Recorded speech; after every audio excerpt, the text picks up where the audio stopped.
literally can't hear anything. Well, I hear the game, but I don't see. Wow, that's not working right. Is a huge franchise that I've always enjoyed so Oops, much. now it's working. So seeing that world and Dead by Daylight kind of come together, how RPD looked, the characters brought in, the cosmetics, even for like a Blight, Rebecca Chambers, Ada, Leon, the puppy dog, and most importantly Wesker, dude, which was absolutely awesome as well. Dude, Nemesis, Before the Wesker, teaser. incredible. Ouroboros. Bonjour, bienvenue dans live anniversaire des 8 ans de Dead by Oh, Daylight. right, anyway. Je suis Sopalin, un fog whisperer yeah. français. I L'un de mes forgot. moments I préférés just sur les started, lives so d'anniversaire de DVD, yeah. ça a été pour Anyway. les 4 ans parce que Hello everybody, my name is Alsonic. Welcome to they're doing this live reaction video. They're checking out Dead by Daylight's 8th anniversary event.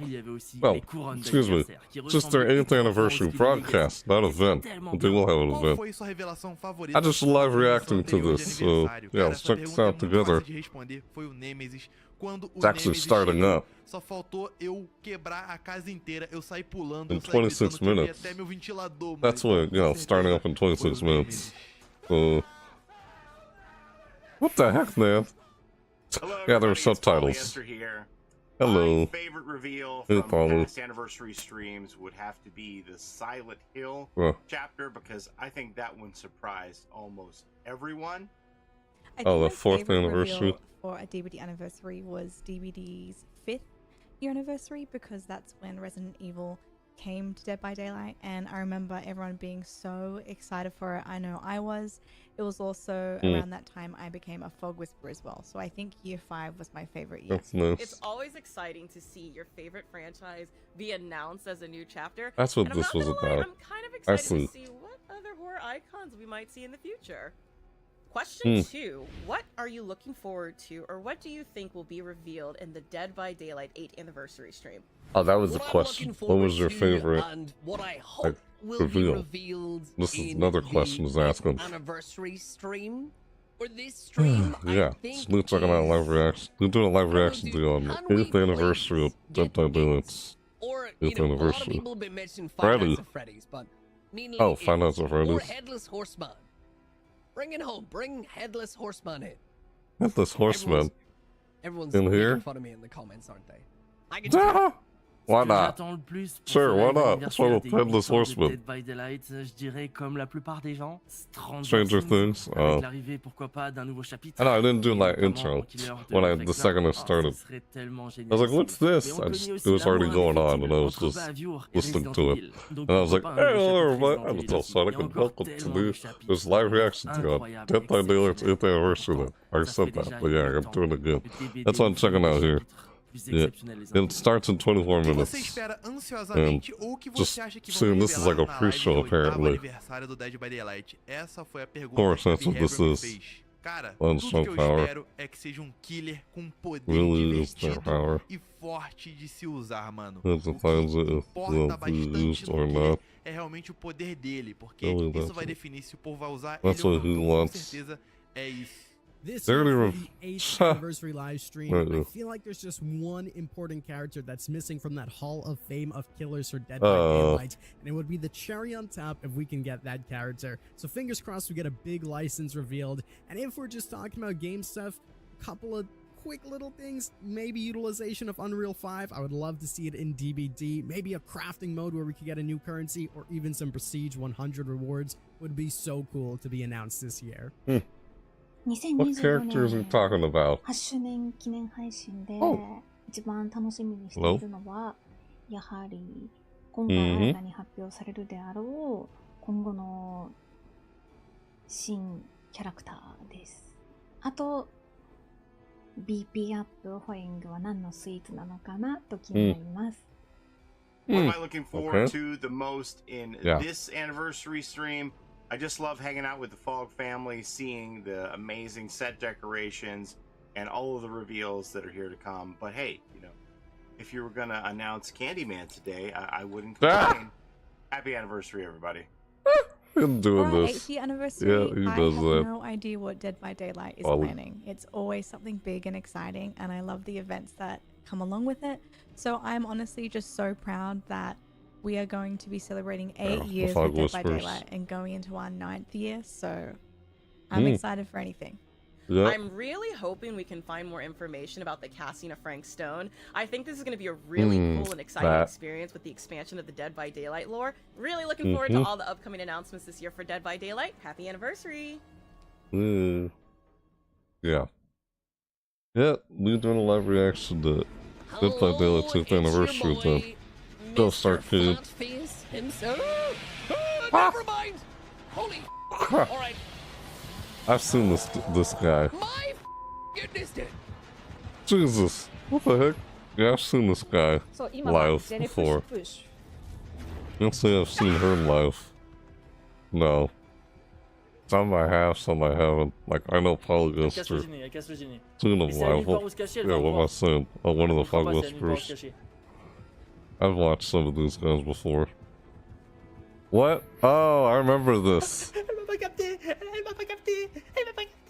I've seen this. They've shown this before, and they just showed it again. He's acting like one of the mannequins. It's like, what? She can't see him. She doesn't realize that, dude, that's Dwight, not a mannequin. He thinks it's a mannequin, it's Dwight. No, it's too much, really. What the heck, man? This is silly. They showed this last year's anniversary broadcast. I don't know why I said anniversary event. It's anniversary broadcast. My God, you can't believe that happened. You just stand very still among all the mannequins, and you won't notice me. Just didn't notice. Oh, God. Yeah, this. Silly. Ew.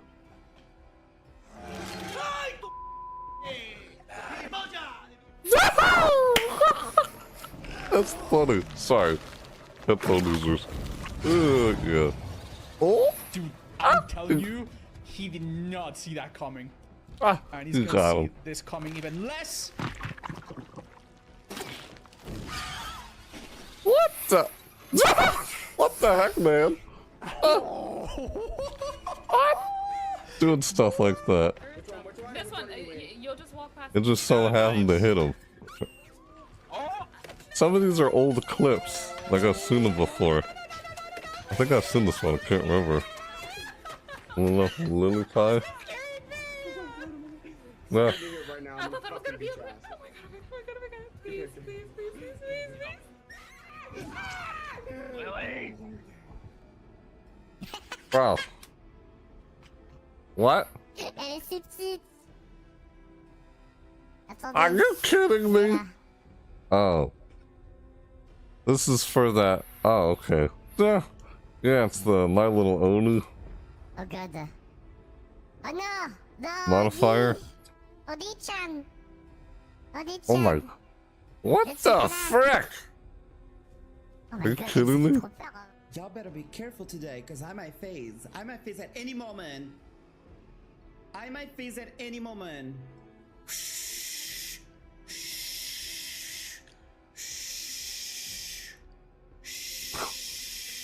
What is this person doing?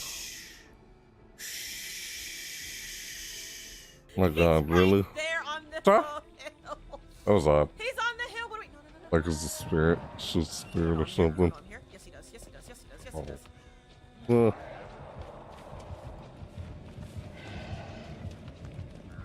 Uh-oh. What is this? These are all clips. How the actual thing starts. They haven't started yet. What the heck? That happened? What? It's weird how sometimes things happen in this game. それあって来るかな約束の8来るならここら辺じゃない Oh. Zuki Sura. I can mispronounce that. If it's not. Okay. Ah! Look at that. As I expected. That's funny. Please, just, hold on, don't step in this only trap on the stairs. Thank God. He was super close. Mm-hmm. I stepped on the trap in the stairs. What are the odds? I did. Oh, I've never when stuff like that happens before. It when that happens. Oh no! no. Spooky Loops. I think I've seen this guy before. 360 wall fight?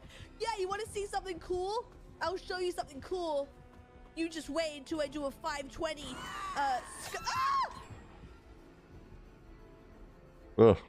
Oh, I found the Google hat. Wait. Ah.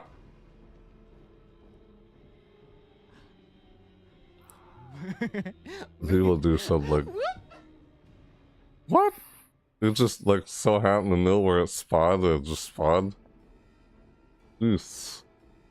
Dead by Daylight 8th Anniversary Trivia. Join us on Twitch to... Oh, What yeah. is the name of the coffee shop that Sybil and Michaela worked at? Is it A, Mooncake, B, Moonlights, C, Moonstone, or D, Sunstone? I'll go with Moonstone. I could be wrong. I'm not even sure on this. I'm not even sure. I could be wrong.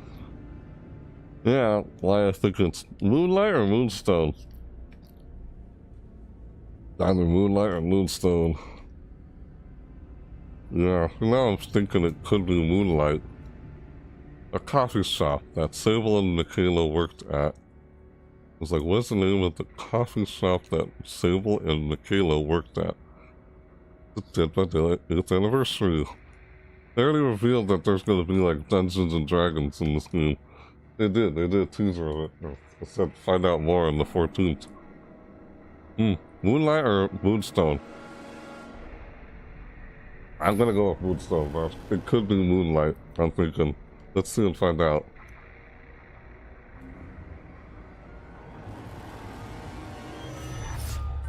Oh, hey! It was Moonstone. Look at that. Quand les jumeaux sont-ils nés?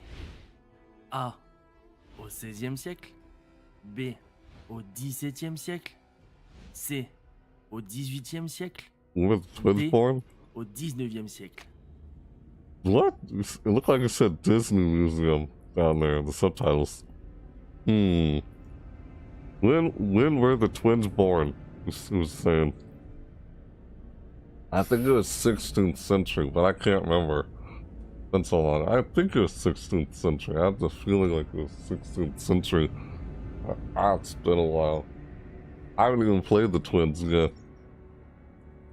It's one of the killers I've been on the fence about playing. I haven't played. Just haven't.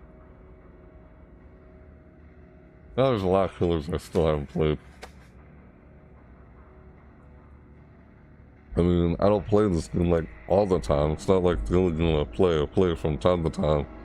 Yeah, that's why I'm checking out the anniversary event, do a live reaction to it. Live reaction to this anniversary. Did I say event? It's a broadcast. Oh boy, I think it's 16th century. I could be wrong. No, it was 17th century. I was close. 17th, not 16th. Hello again. A. 6月14日 B. 6月15日 C. Oh, when is the actual anniversary? D.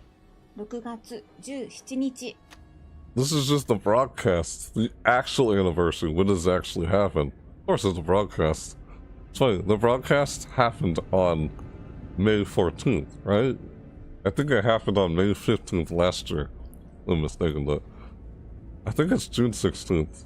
Or is it June 14th? Well, it's May 14th today for this live broadcast of it.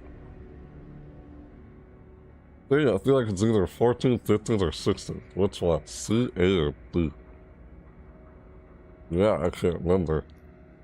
I don't remember. I just know when these live broadcasts happen. These always happen on May, when the actual events themselves happen, you know, a month later in June. These always happen in June, these events for the anniversary. Then I'm gonna go with 15. I had a gut feeling it's 16 or 14, but I'm probably... Hey, wow, it was 14. Oh my god, I knew it was 14. I was 14 the first time, but I just did.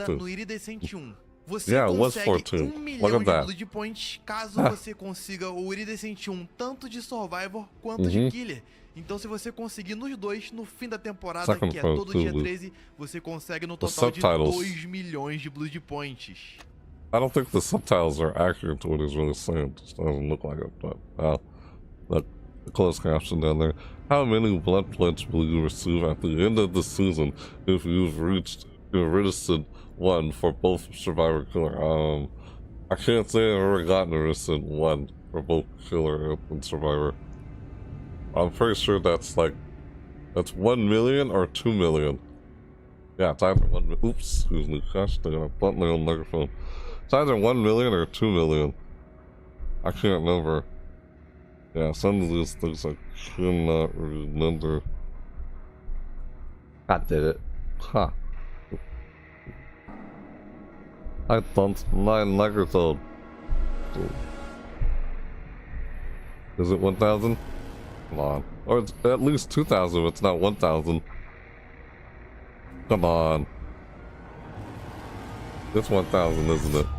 Oh, it is 2,000. God dang it. It was Hey, darlings, 2,000. Real Die Hard Diva, and I have a question I for thought you, that. the community. Or Which of the Google. following offerings grants 107% bonus blood points in all categories to What all the- players? Is it A, Frightful Flan, B, Bloody Party Streamers, Flan. C, Survivor Pudding, or Hmm. D, Terror Misu? Which one of the following offerings grants 107% bonus blood points in all categories? All players. I remember. Yeah, I remember all of these. I remember the Frightful Flan, Bloody Party Streamers. No, okay, it's not B. I know it's not B. Survivor Pudding, maybe. Tiramisu, I remember those. Those offerings that only are available during the anniversary. Then Survivor Pudding and no, excuse me. Survivor Pudding is not. Okay, so it's not B, and I know it's not B, and I know it's not C. Survivor Pudding is just a regular offering I've seen before. Frightful Flan or Tiramisu. I'm gonna go with. Been a while. That's been a long time. I go with Tiramisu. That was last year's. It's probably Frightful Flan. I'm going to Tiramisu though. But watch it the A, because it's not B. It's either A or D. I know it's either A or D. Ah, it was D. I knew it. Hey, got it. I got it right. Congratulations to the 8 years Dead by Daylight, and I'm so Ah, excited to see what funny. happens next. Happy anniversary! Yeah, you too. Hi, Yeah. my name is Gene, and I am a senior I don't game know. designer. Hi, this is Pamela, Lady Y designer on DBD. Hello. Hi everyone, my name is Nick, and I am a killer designer on Dead by Daylight. Hello, Design the Katie, killers. Manager Dork, and I'm Yes, it super does. excited to be looking at your Dork? fan art today. So I'm gonna go Why ahead your and name start, Dork? with the first one. I'm Dork? super excited. So here we go. I love Okay. this look of the Oh. unknown, especially the broken gun. So that's like their weapon. It's like the unknown ate both the deer hunter and the deer at the same time. He was like, okay, well, Oh wow, look at works that. together. The cosmetic there.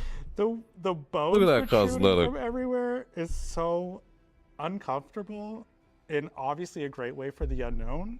Oh, Talita and Renato. Oh, that's funny. Yeah, Oh, this is just oh, perfect. I love this ah, card so those much. two.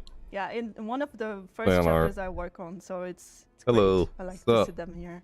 This was for the Oh, Blood Moon mechanics. event. Wait, The is killer. this illustration or is this CG? I actually can't tell. Like I just Mm. like stopping myself because this is amazing. The trickster in this very like blacklit Mm. room. That is so cool. I think it very much goes with some of his cosmetics that give off that kind of neon. Mm-hmm. Oh, I see everything from Yeah. Brazil here. I love it. The reference, the Rio de Janeiro, Renato and Thalita. Oh, this is great. This is Ah. great. This is like a really cool way of showing like Ooh. what Michaela looks like booning. I really love the Ah. style in her hair. I That's think it's funny. very This here. unique. Oh, Naughty Bear. Oh, it's felt. Oh, Ah. God. I'd be really interested, like, if you Funny. do Hello, another you one, said to see, like, a something video about of how you mechanics did of the killer Wow, in the the chat. Skull Merchant How's it going? is really incredible. Like, I wish you Mm. could zoom in some more on the Cosplay? on the, That's a masterpiece. cosplay? Looks like there's so much detail in there. Dang. Holy crap, Nice. the prop work. And even like the That's hair's well on done. point. I Right have there. been seeing you on Twitter, and I've just That's the been guy with the- so excited about your journey of cosplay and making cosmetics. This is so good. What? Powerful. Okay, this like comic guy with art, a powerful. graphic art of Sable and Yeah, Michaela fire. against the unknown. That is horrifying, but very, very, very cool. Great this. composition. Really like it. Really makes me think of like American 70s comics, like with the cross hatching.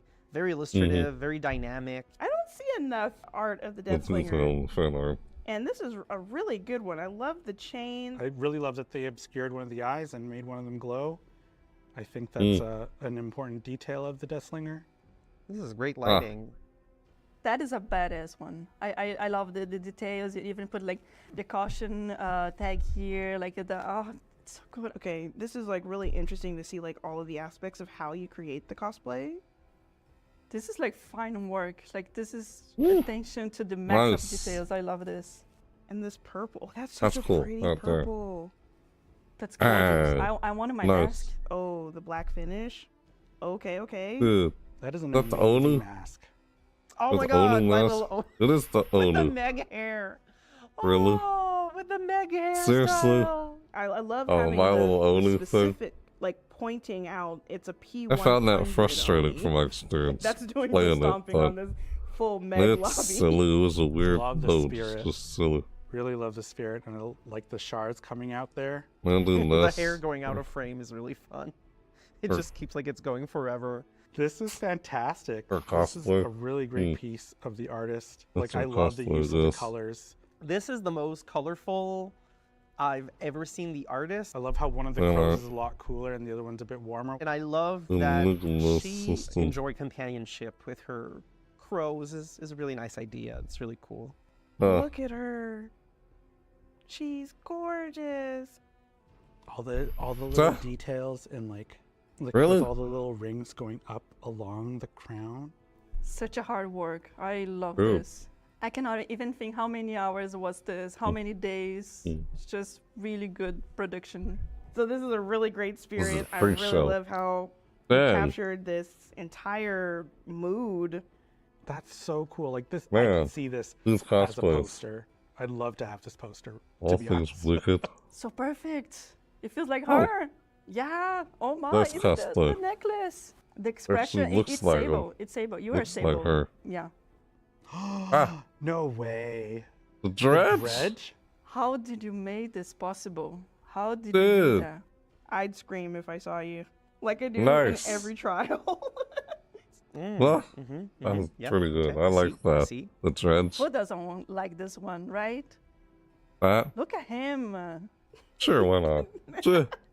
Oh, God. Hey, you. I honestly You would want, love you to want see some? this. I would love to see the No unknown, thanks. like in cosmetics You of want survivors. some? I don't know No how you guys thanks. can make the unknown a cute This- character, but you Like, just no thanks. made something possible. Hey, you. Like, please do a you, series. you want I some? want to see more of these. It's like, Oh, no this is one of my thanks. favorite Fong Min skins. This is sitting there. With the headphones and the blue Hey. hair. That's so cool. Oh, I didn't This- even notice the game was in the That's background. nice. I at love that people understand that you're never clean. That's in funny. The entity's Oh, realm. it's a just- cosplay. yeah. I thought I Never didn't have a realize shower. that was a picture of an Gosh, actual I'm person not going into cosplaying. the woods I thought that anytime was like soon. in the game, Trying like to stay actual as game. far away from this as possible. This came out I amazing. thought it was just It's artwork, like a one for one. like fan art, but it wasn't. It was someone Which one in is the the chair game doing right actual now? I cannot cosplay. even tell. That's weird. That's This why I got Gipper mixed caught up it? with I the need picture it. there. This is so cool. Cosmetic I love idea. it. Let's go out on this one. I can use this Hmm. outfit. Let's go. Oh, that's kind of cool way to present Ooh. Sable's invocation perk, because like it's In all the different basement. hands that would come Mhm. to help her do her invocation weaving spiders perk in the basement. Oh, and the spirit. This feels like a real anime, like a screenshot from an anime. I think that's so awesome. It's just amazing how you make it. Yeah, I want to watch this. Can we make it? Great. Like The it's entity actually is in there. actually an infant compared to That's the other funny. Eldritch God, and the entity's realm is like a drawing What? currently attached to a fifth-dimensional refrigerator. An It's like, that's actually entity? really good. I really like that idea. It's cool. An But again, infant compared to maybe, other who Eldritch knows, you know, gods. this game is 7-8 Entity's years old realm now. is like Maybe a in drawing 8 years, currently who knows attached where it's to gonna be. a You know, fifth everything's dimensional refrigerator. What? Is an Eldritch god? Really? The entity is an infant Eldritch god. Really? Is that like actually true? Like actual lore accurate? Stream starting soon. We'll go in 2 minutes. Oh, yeah. Checking this out. Yep.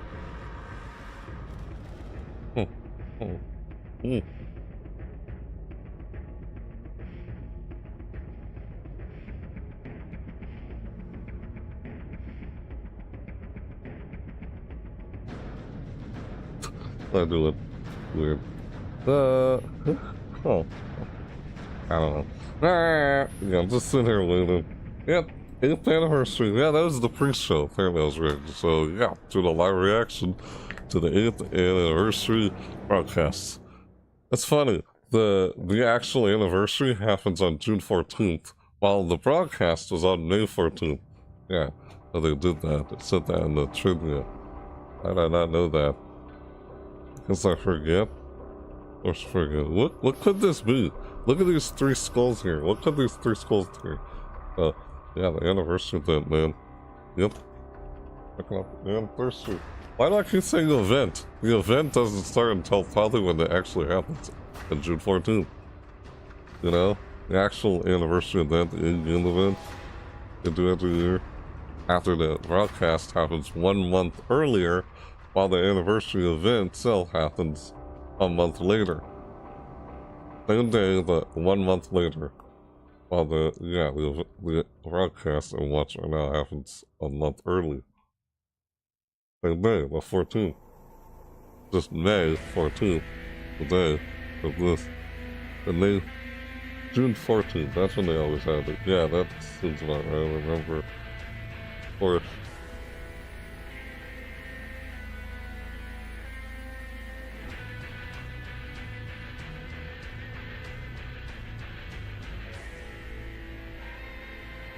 yeah, just needed something here. Man, just like I filled myself with water. It's now about to start. In freaking 18, 17 seconds. Ah! Yep, I'm just eating something. Yeah, eating. I guess like a little breakfast or something. But I'm just eating here. Trying to eat before doing this. Here we go, this is it. Let's start. What is, they're showing all the past, killer reveals, chapter reveals. Yep, I know that one, the Dredge.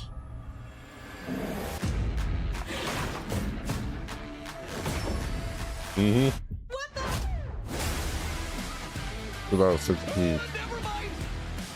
They started in 2016. That was their first licensed chapter right there. Oh, Halloween? I remember that.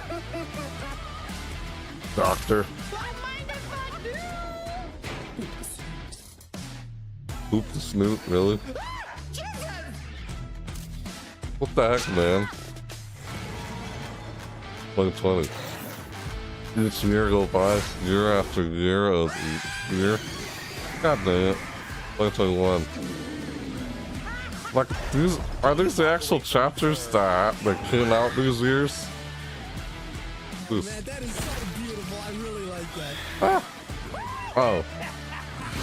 Chucky. 2024. This year. Yeah, so these are all the chapters that came out these years.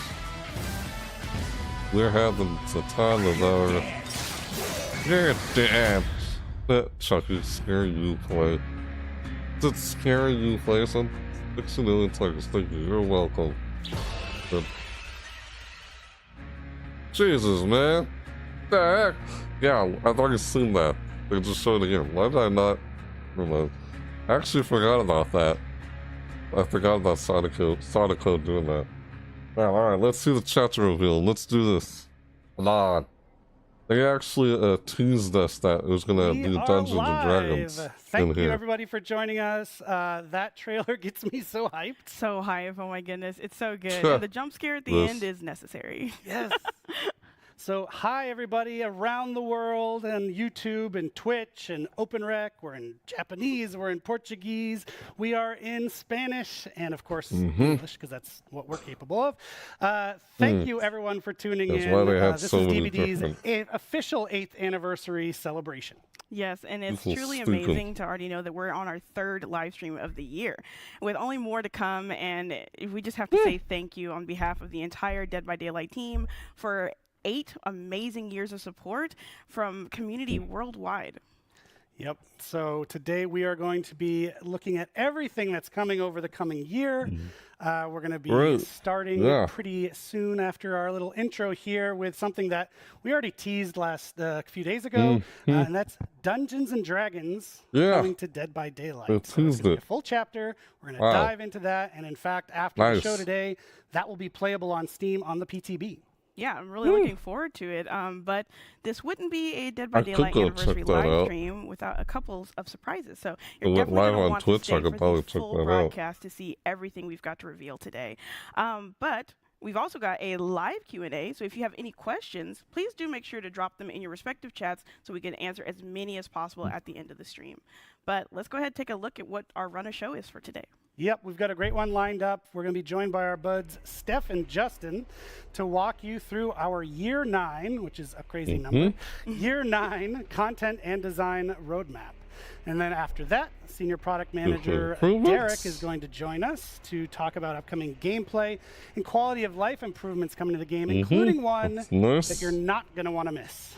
Yes, and then we'll have Dave and Janik here to reveal everything coming with the latest killer mechanics in the chat earlier. Remember then that? We're going to have some updates about the other projects chapter reveal, of DVD.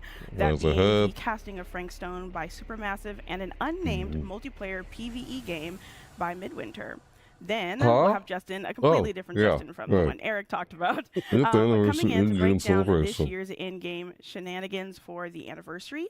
And last, we'll have our Q&A, which, once again, drop your questions in the chat so we can answer as many as possible. And who knows, we might have some other little surprises.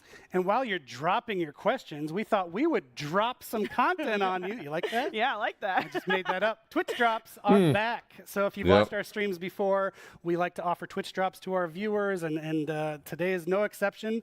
So they're live right now, and you can get them by connecting your behavior account to your Twitch account. So there should be a QR code you can see. There should be links in the Twitch chat to jump over and get that hooked up if you're not already. I could probably do that after doing this live reaction video with Dead by Daylight. All you need to know is that by watching any Dead by Daylight stream in the Twitch directory, you'll be accruing watch time, which will allow you to claim 3 of the Twitch drops we have active today until May 28th. The first one, if you've already been with us since the start of our stream, you're already on your way to claiming, which is going to be the Totem in-game badge. And then after this, if you watch any other Dead by Daylight stream, for 4 hours, you'll get the Crimson Hue in-game banner. And then lastly, for 8 years, 8 watching time, you'll be able to get the Greenville, Welcome to Greenville in-game banner. Yep. Oh, so funny. enjoy those drops, but we mentioned surprises, and we've got one to kick the show off with. So the first of which is actually a new game. Oh my God! What? We've got a game that we haven't told anybody about yet. It's from the world of Dead by Daylight. We're going to share it with you right now. It features some familiar faces. Frank Stone. And most importantly, it is super duper fun, and I think you'll be surprised. So let's take a look. I got a game. Another game. Is this not Frank Stone? What in the world? Why does that look like the Dredge? What is this? What the heck? An Ouija board? What are you doing with an Ouija board? What the fog? What well, you've done it now, Dwight. You just had to touch the first board game. Now, you and your friend are trapped in our world, and danger is everywhere. But don't despair. Use your new magic abilities against the swarms of monsters that want you dead. Run, jump, and shoot to collect blood points to repair generators, increasing your powers along the way.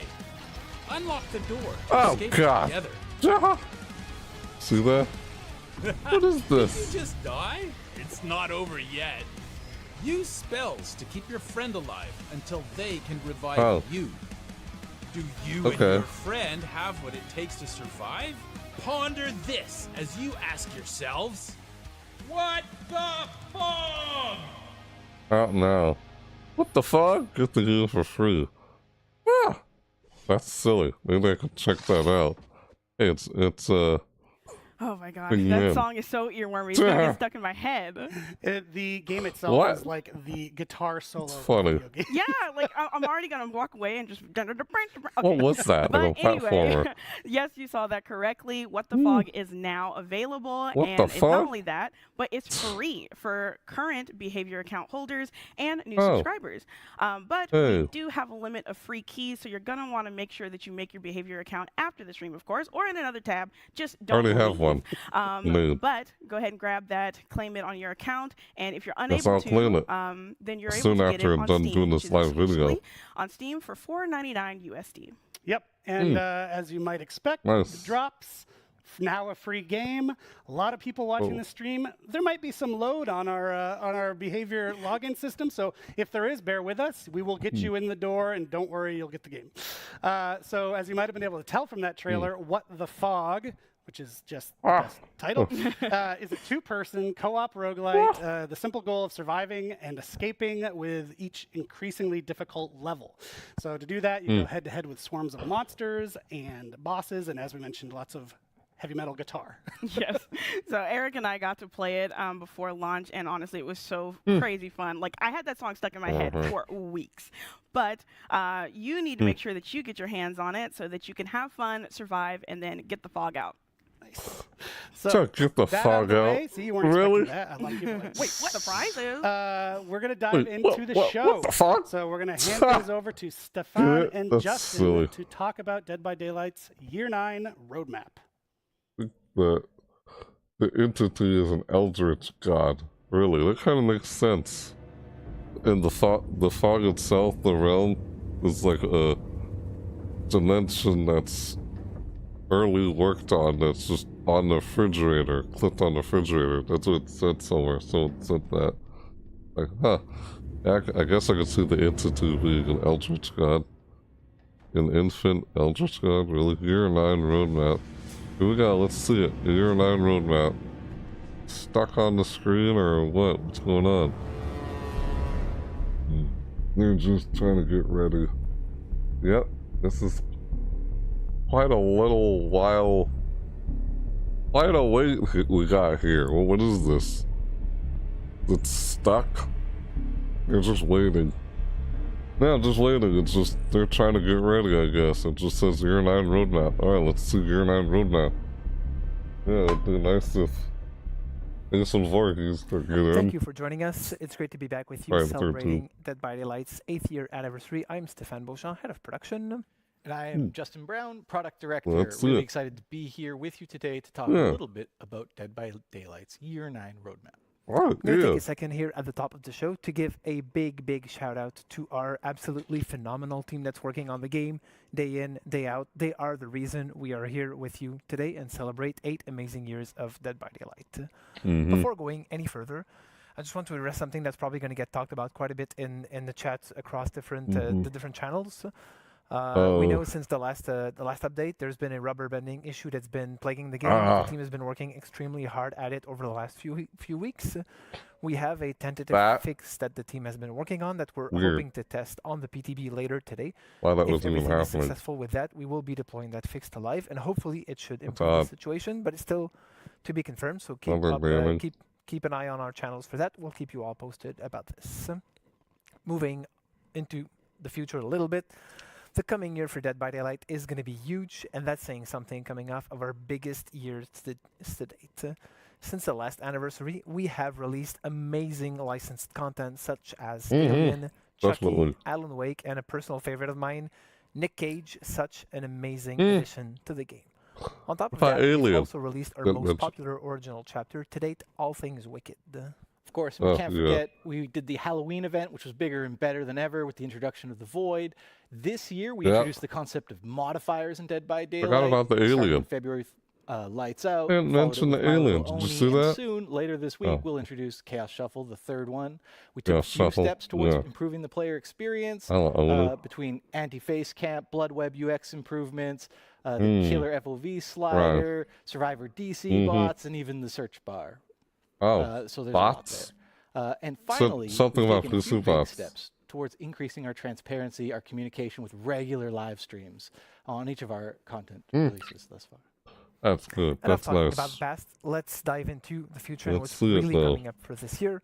We're happy to announce today that we have 6 new chapters currently in the works, and 2 of those chapters will be survivor-only chapters for this year. What? On top of that, we'll have the 2 of usual them. 4 new tomes that are going to be coming out, spread throughout the year.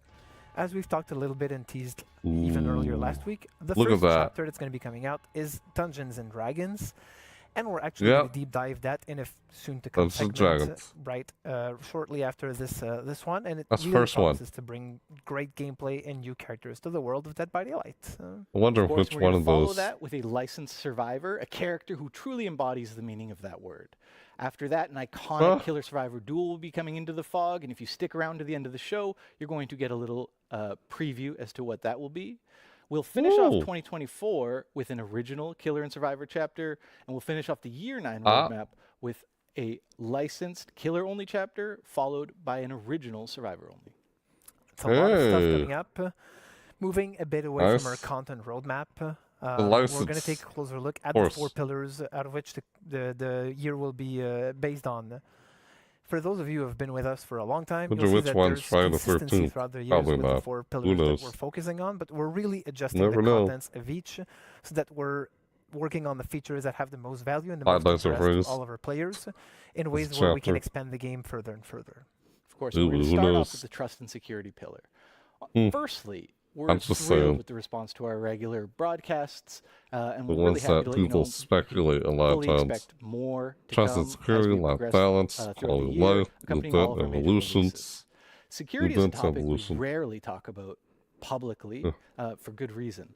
But one thing I will inform you all of is last year we set out to start tackling this AFK bots problem that we see, especially in some regions of the game. Phase 1 had very promising results, and we're certainly going to be taking that forward another step into Phase 2 in the coming year. Our next 2 pillars, live balance and quality of life, we won't discuss too much. Of course, you can expect regular live balance updates throughout the year and new quality of life. But my friend and colleague Derek will be coming up in the gameplay improvement segment to cover more on that topic, including an announcement on one of the most highly requested features ever in Dead by Daylight. This one's going to be really, really exciting. Stay tuned for that because that is really something interesting coming up. Last but not least, our 4th pillar, events evolution. Events have always been a fundamental part of the game, especially the seasonal events. And this is something we're going to keep pushing forward over the coming seasonal year. events. With this year, That's we're what I cover on my to channel. do a bit of a Seasonal split events. where we're going to have our events happening on a separate matchmaking queue, which essentially means that at any time there's an event ongoing, you can decide to still play normal Dead by Daylight if that's what you're looking for, but you can also go into the event-specific queue and play some of that gameplay. Look at this that. is really going to allow us to push gameplay further and further away from the typical way Dead by Daylight normally works. It's going to be a very interesting way for us to approach events in a different way. We're going to approach events a different way like that. Expect more modifiers to make it in the game, whether it's the one we've talked about just before that are going to be revisited throughout the year, or introducing new modifiers that are either tweaks on something or something completely different. But modifiers is just a little sliver of what we're planning to do this year, and I think we have something a little bigger that might be coming up. Absolutely, and that's why I'm so happy to be here and let you guys know that for the first time ever, this summer, Dead by Daylight will have a new mode, not modifier, but a mode coming to you all. We've been listening and hearing your feedback, and I'm really happy to let you know that this summer, replacing Scorching Barbecue will be the first ever time-limited 2v8 mode in Dead by Daylight. We'll be doing a full breakdown of what this mode is when we get closer to the release. But for now, I'm going to thank my friend Stefan for joining me, invite my friend Matt to the couch to talk a little bit more about this. Here's a snippet of what's to come. Seriously? For a barbecue event. What the heck is this? Just, why couldn't they do something where do something where the killers don't have to actually like be on the same team? What if they did something like they could either choose to work together, or they could choose to work against each other and see how many survivors they could take out or something. Like who would take out the most survivors or something like that? Like all the possibilities would just do like, I don't know. Boom. Thank you for joining us, Matt. Well, I know it's still early, and Like, everything's what if it was subject to one verse one I think it's verse gonna be like really fun to 8 sort or of 4 or let the community something? in on some Instead of our of just 2 plans for verse this upcoming 8, but 2v8 introduction. yeah. Absolutely. And of Thanks, course they're not Justin. doing that. So yeah, Like, what if it was 2v8 something is like coming that? to DBD. This is a new game mode, which is Like, really imagine, cool. like, you know, Other like, gameplay say, events that we've done Freddy before, versus so Jason, Lights right? Out, That was My a Little movie, Oni, horror movie called Soon Freddy Chaos versus Jason, Shuffle. These are what we're calling right? modifiers. Or is it And Jason versus modifiers Freddy or basically something like take that? a Yeah. DBD match, Like, you change a could few just things, reenact but that if ultimately there you're was 2 still playing killers DBD. and more With this new survivors. game Right? So mode, that, see what I'm 2v8, saying? we're Hell, you could fundamentally reenact changing it. the way that you play Dead Choose by to work Daylight. together or not. In this particular case, there's 2 killers, 8 survivors, Like, and a give the bunch of new players the changes option to that we're choose going to to or get choose into not very to. shortly. Or work The together trying to focus take with out the 2v8, we survivors. really wanted to Because hone they're in actually on doing what's 2v8. exciting and fun and chaotic with I don't DBD, know. and we're They're leaning not more doing that, into though. a party mode kind of vibe rather than Kind something of odd, that's though. super competitive. Okay, It's also that's worth nice. mentioning that the way that we're building this, it's an iterative But process, I don't right? know. And this is just the first iteration. But what if they So did we'll it be like looking to that, add but more instead they're content, making it more like they're gameplay on in the the same future team based with on the community killers? feedback. Absolutely, and I'm super excited to Mm, see oops, what for everybody says survivors. about this mode when it comes out. So first, let's That's a break new down a game few of the mode. key changes that we know are They're actually going to be bringing coming that for to the 2v8 game. this summer. I mean, of course, I there's still know that a lot of generators, there's still people, exit like, gates, there's just more of them. create a We've mod or made 5 something. maps bigger to accommodate all of the action, all of the chaos. Huh. And we're also doing away with perks in this mode, instead introducing a new sort of 2v8 exclusive system Huh? called classes for survivors. That's right. Classes? Yeah, so when it comes to survivors, basically once you've chosen your character, you can select and equip a player class. And this class Oh, is effectively nice. your power for the match. And it Okay. helps players identify what your role is within the team. Strengths and weaknesses So on the instead of class. mixing and matching perks, instead we really Some wanted to games I focus feel like haven't been on a doing very well particular with the whole playstyle for class this, idea. and whether it's generator repair, Like Stearns healing, playing looping, speed, most that kind games of out thing, there. that's what we're really going for with these Huh. classes. Of course, Looping and there's also speed just as a cowering in the class. corner, which is my own preferred play style for Survivor, which is great. Ah, And it'll work a little what? differently for killers. Cowering You'll in be the able to corner? choose from one of the 5 original killers, each with their own specific gameplay. Killers obviously have Mm. powers, so they don't have classes in this mode, but we will be introducing a new mechanic, which is a team power. For example, if you are the Wraith, when you cloak Ugh. yourself, if your teammate is within a certain radius of you, they will Hmm. also get the undetectable status effect, allowing you to coordinate a sort of team stealth attack. Should make Okay. for some entertainment. The Hmm. reason that we're focusing on the 5 original killers is just to make sure that this is as accessible as possible. They're all free, everybody can play them, everybody can have fun. We want you to Okay. enjoy the content and give us your feedback. And in That my makes opinion, sense. the best part of I this whole remember that. mode is the 2. It's the first time ever that success and failure as a killer does not rely solely on your shoulders. You have a teammate to sort of benefit from, learn from, or even Huh. blame when things go poorly. So working together is just going to make the match so much more fun, so much more Heck, efficient. man. Absolutely. Lastly, it's worth mentioning that Mm. for this mode, we really wanted to keep the action pace and the momentum flowing. my God. During our playtest, we found that the process of downing a survivor, picking them up, carrying them to the hook, it really started to slow things down for this mode in particular. So we're doing That's why away we're with not hooks as doing well. it. There's no hooks in 2v8. Instead, once a killer downs a survivor, they'll be able to send them to a cage. This works very similar to Pyramid Head. It will teleport the survivor to Ah. another part of the map, away from the killers.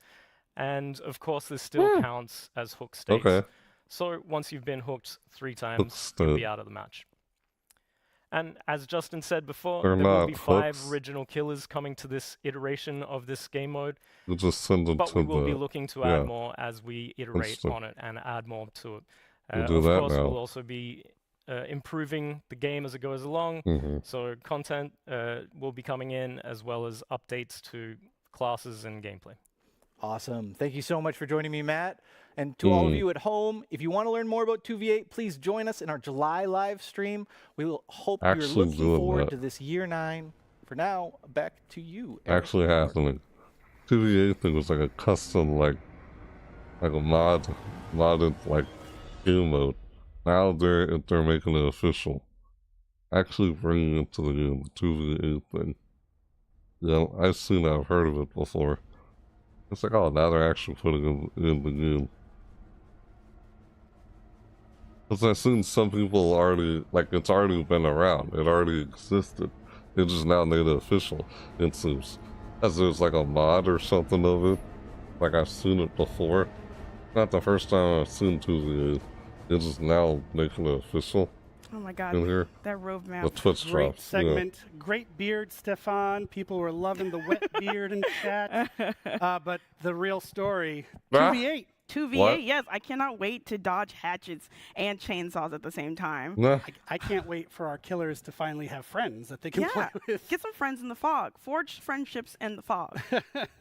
But that was a great segment to watch. I love the reactions in chat. I think the guys did a really good job of explaining this is the first iteration, and there's going to be a lot of changes based on community feedback. So that's why we're not just flipping the switch and making it permanent all of a sudden. You need to actually get the mode where we want it. But we're using the word mode, which means a lot. So pay attention. And speaking of paying attention, the website. Limited. That's a transition. That doesn't make any sense. But the website for What the Fog has been overwhelmed by demand. Really? As predicted. People love that cute little game. So we're working on it. Stay tuned. Don't worry. We have lots and lots of keys just came out. For it. So just as soon as we're able to tell you it's back up, we'll give you a mention on the stream here or in the chat. Yeah. We definitely know you guys want to get your hands on it, but what we can do is tell you about something you can get your hands on today. Yes, and so recently, I think it was December, we released 3 DLC packs. Summer. They're called Maddening Darkness, Old Wounds, and Macabre Tales. That was a way for players to get a big bunch of our older content all in 1 or 3 goes. And so we're actually going to be doing that again. Yeah, so this pack is actually going to pick up exactly where the last one left off, which is going to be the Endless Hunt pack. And in this pack, you're going to get 9 playable characters, starting with Portrait of Murder, Roots of Dread, Forge in the Fog, and Tools of Torment. And along with this pack is going to be all the additional outfits and DLC exclusive items. But of course, if you don't want to get the pack, they will be individually marked down in the in-game store, so you can get them there. Yes, so that Endless Hunt pack is actually available right now. It is the best way, especially if you're a newer player to Dead by Daylight, to get a big bunch of great content. So, that out of the way, we're going to keep the train rolling. Next up, we're going to be welcoming Derek, right where you're sitting. He's going to tell us all about gameplay improvements and quality of life improvements coming to Dead by Daylight, including a very big one that people have requested for ages. So let's talk to Derek. What's this? People requested for ages. Let me guess, is this cross progression? Because they mentioned cross progression at some point. Welcome back, everybody, and welcome Derek to our stream for the first time. Derek is from our product management team. He works with the dev team on creating all sorts of cool quality of life updates, gameplay updates, and he's here to tell you about some good ones today. Derek, how are you? I'm doing good. How are you? I'm pretty good. Can be even better after this segment when we hear what you get to say. So I already know what you've got to say, but I think people are going to be excited to hear about it. The upcoming challenge system. This isn't something we've told people about. Why don't you tell them about it right now? How is it going to benefit our players? What? So we really wanted to deliver new in-game challenges to players and new ways for them to be constantly rewarded outside of just games and archives. So we're going to be introducing a new challenge system, which is a system of challenges, hence the name. Perfect. That players are going to be able to complete completely passively. That means that players don't need to actively select the challenge that they want to complete, and they can complete multiple of them at the same time. Initially, we're going to start with daily challenges, weekly challenges, and event challenges, and later on, we want to expand those into other parts of the game as well. We think that this is going to be a great way for players to be constantly rewarded just for logging in and playing DBD. And it's going to be an amazing experience for everybody. I think that's a really great I think they kind of had something like that already. I really appreciate just being rewarded for doing what they already do, not having to go out and seek it, but just it's happening in the background. They changed up on it. It's really great.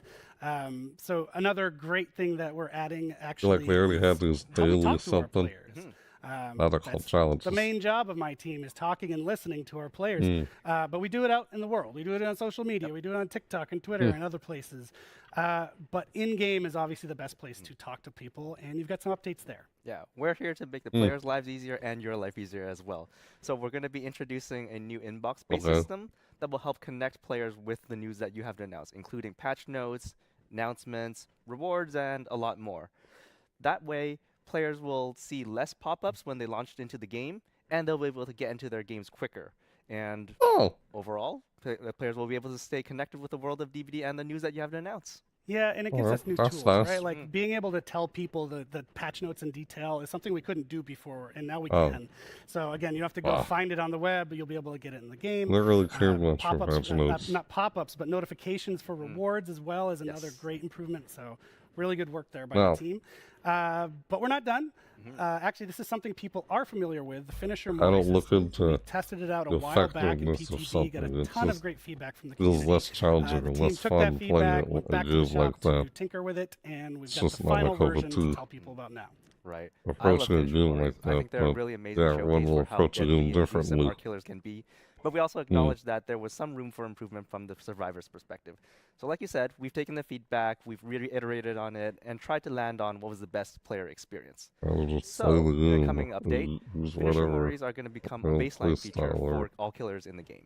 That means that players are going to have access to the killer finisher memories by default, but they're only going to be able to use them on the last remaining survivor. Look too much That into way, if the how killer is able effective to something is in the successfully game. pull it off, we get an exciting conclusion to the match, and That's the just survivors me can and feel how I that the feel game about it. ended in a fair way, and this match went Stuff like smoothly, and it was a really exciting experience for everybody. More offerings are also going to be updated to instead give bonus blood points, so that it'll be a more rewarding experience for killers if they're able to pull it off. So the killer's going to want to land that at the end. Yes. It happens at the end, like you said, so we're not killing the flow of the match. I think it's a really great balance from where we started and the feedback that we got, so kudos to you and the team. And that's all we've got from you today. Unfortunately, you have to go, Mario system but at one the point. show is far from over. Next It was up, just we're going the to hear about P2P. the new chapter coming to Dead by Never Daylight. came to the actual So game. stay tuned, everybody, and New thank you, Derek, chapter. for your time. Thank you for having me. All right. Great. Cool.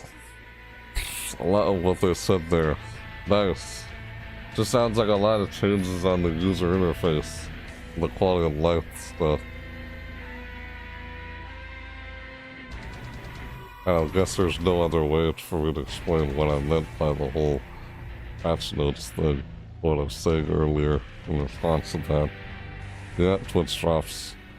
Yeah, I might go live on I'm already so Twitch excited for the challenges. later on for for those Twitch drops. I just want to shout out Derek for After dropping this so live video. casually such a Maybe not shortly highly after, but anticipated yeah, feature with some cross point. progression. Yes, cross progression is finally coming. Super excited, and it's another reason for you to yeah. make your behavior account. So There it is. not only will you be able to get What the Fog for free, but you also be prepping yourself for cross progression. Cross progression which now. we know that's something Yeah. you're once again gonna have to be waiting to get your hands on. But we can now talk about merch, which you can get your hands on right now. So with the merch store, we've got the always for popular sure. mystery boxes coming back for this anniversary. It's a cat holding a knife and obviously on their because of the name, I shirt. can't tell you what's in the box. Maybe Mystery I'll try, box. But anyway, wanna know? in the boxes, you're going to see 4 very exclusive DBD Okay. items specifically for this release. It's also going to include an art print where some of them are actually signed by our creative director, Dave Richard. Which is pretty amazing. I had Dave sign my chest Okay. backstage. So I won't be sharing that to save you all, but he's got a What great the hell? signature, one of the best. It's a really cool piece too. If you haven't gotten a mystery box in the past, it's always just a fun unboxing process. So follow the QR code on screen, scan it, and go get it. But we also have an update to the DBD board game. Oh, yeah, you're right. There is going to be an expansion pack for the Dead by Daylight, the board game. And this is going to be called the Malicious expansion. This comes There with we 3 new go. killers, the Artist, the Dredge, Got it. and the Knight, and 4 new survivors, Michaela, Anniversary Jonah, drop. Patty, and Vittorio. It's also Yep. going to come with 2 I new just maps. got the which will be barcode. the Garden of Joy and the QR Forsaken code. Boneyard. That's super exciting, and I'm so happy to see the success Yeah. of the board game. I'm such a I just tabletop checked the nerd QR that, code. it's just such good Wow, quality, good and I'm that. glad that people There are we go. resonating with it. So shout out to It's just there on screen. level99games.com, which is where you want to go to pre-order it. You'll get it later this summer. Pre-order. Obviously, the DBD merch shop as well is available. Oh, You can open it up that's on your no phone fun. with that QR code. You can go to another tab and get some shiny stuff. Talk Yes, about it'll be that. really nice, especially like you said in the summer. You know, play it outside, touch some grass at the same time. So other than Really? that, if you have any questions about the content we've been dropping so far, Okay. it's been a lot of content. We will have our live Q&A segment at the end of the stream, so make sure you're dropping your questions into the chat. But other than that, roll initiative because it's time to talk about Dungeons and Dragons. Here we go. Nice. All right. Yeah, it's a lot of neat stuff they just said already. Oh. First, there were many, and now... Look at this. Dude. Okay. You must value your That building looks familiar. to take a single insignificant breath. Looking like this, show something like that in one of the tombs, archives. Wow, look at this. What? There will be no Ah. This don't look like survivors from Dead by Daylight. It's like it's actual Dungeons and Dragons. Is this when they stepped into the fog?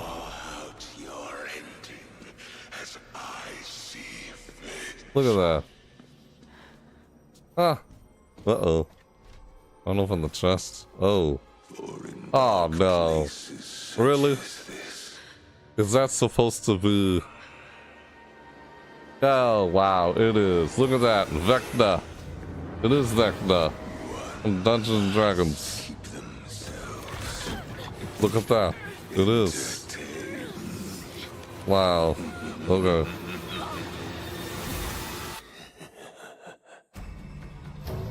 Okay. That was a new survivor. From Dungeons and Dragons. June 3rd. That's out June 3rd. Look at that. Hello friends, I'm Mathieu Gauthier, Head of Partnerships for Behavior Digital, and I'm extremely happy to be joined here today by Sean from our friends at Wizard of the Coast, who is going to be with me talking about what we just saw. Hi Sean. Hey Matthew. Great to see you. Pleasure.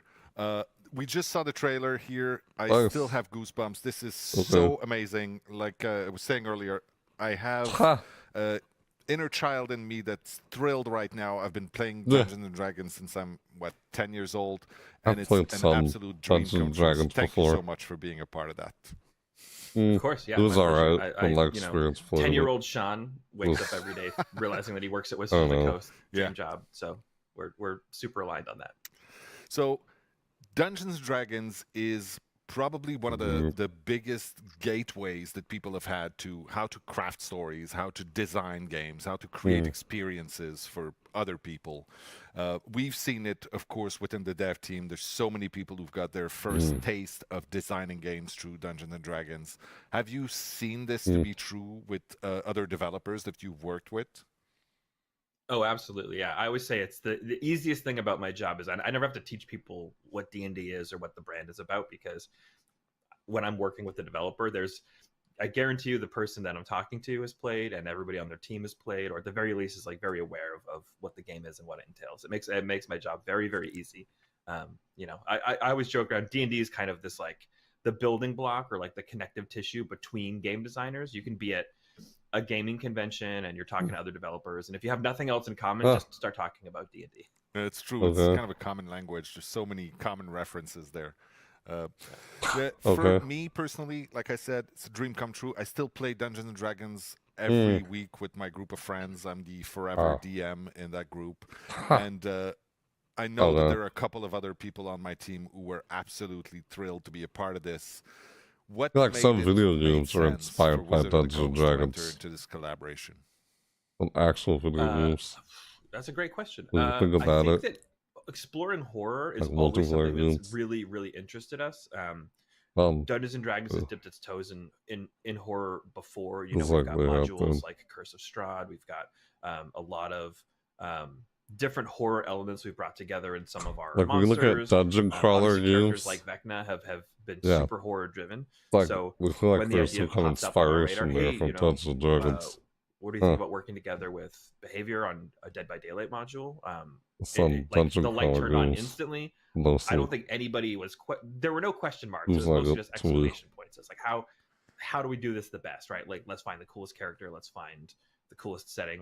Let's really make this a true sort of celebration of D&D inside of Dead by Daylight and make it a way that feels super native to that game. Yeah. It didn't look like you they were in the mentioned horror. fog at all. I know a lot of people will probably think that their first thought when they think of Dungeons and Dragons is not necessarily horror, but there is quite a lot of potential for horror in there. I mean, it is a very flexible medium to tell stories, and horror stories are some of the stories that will provoke the most intense emotions and reactions of players. So for us, it made sense. Yes. Yeah. I'm also slightly in the forever dungeon master box that you are.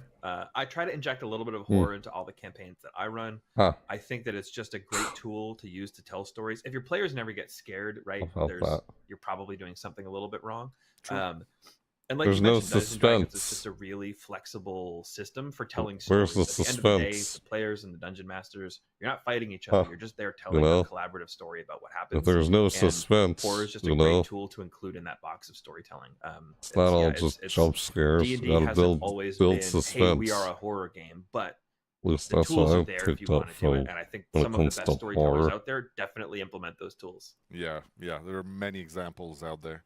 Now, why Vecna? I mean, we've Like, seen what's Oh, it in the going trailer. on? He is an absolutely terrifying presence. I think that whether you're a survivor or a killer and you play with Vecna in that game, it's gonna be a really, Vecna. really intense experience. So tell me a little bit, why Vecna and why it People makes were sense? speculating it was going to do Vecna. For me, the main reason that Vecna was very clearly like on the top of the podium the entire time we were discussing potential killers is that Vecna has always had this Stranger Things. horror movie monster It's somewhat vibe kind to of him. has As a Dungeons lich, and he's Dragons always had the involved with ability to, you Stranger can even kill him Things. and he just pops back up and will come back. Like, It might not it's be in there. tomorrow. It's like inspired Might be a or couple years in something the like future, that. but like Vecna's always going to come back. He just has I this don't know. real They inevitability actually to mentioned him, Dungeons right? and Dragons You know, within it's- Stranger and Things. the thing about D&D is very That's why, quickly yeah, in a D&D Vecna setting, and your Stranger party Things. becomes a group of powerful adventurers, Well, it's right? Vecna D&D. Defeating all these other monsters that, you know, like dragons and stuff. And then Vecna shows up and you're like, oh, we need to run away. Vecna's here. Like he's Well, such it's a Stranger scary, Things iteration of inevitable those threat in the Dungeons and universe that Dragons even his characters. earliest appearances were just items with his name on them, and everybody was wondering, oh, who's Different this guy version. Vecna that's got this eye and this, This and is this Dungeons hand? and And, Dragons Vecna. It was just like Not whispers of Stranger this Things ancient Vecna. evil that was so powerful you couldn't It's even the same, print a stat block you for know, him because he was just a that different strong. iteration it's of the it. terrifying presence that few talk Yeah. about, but if you've heard about Right. it, it's probably already too late. It's Huh. true that it's got that absolute flavor, and he has been part of the Dungeons and Dragons universe for almost 50 years now, right? He was there at the very, very beginning, like you said, as whispers, as just a note Nice. in there. But he Dungeons does have a and stat Dragons is block, good. and Stranger reading it Things. is all. It's not ridiculous, but That's it's, why it's so the much similarities are- power but, in those yeah. pages. Like you understand that Huh. he is, like you said, inevitable, but also he is able to scare a party of level 15 adventurers who are technically Huh. almost unstoppable by that Level point, 15? Right. It's kind Yeah, of fun. it's always like Stupid I've level lost quite a few logic. player characters myself to Yep. Vecna. That's always and, annoying you to know, me. Eve of Ruin, we've got the new book coming out. That's why and I'm as soon like, as you see Vecna, Eve of without Ruin, I was like, Dungeons oh, and looks like Dragons. I'm gonna lose a couple Max more. Friend's playing it. But that's part of the fun. That's Yeah. writing stories with your friends.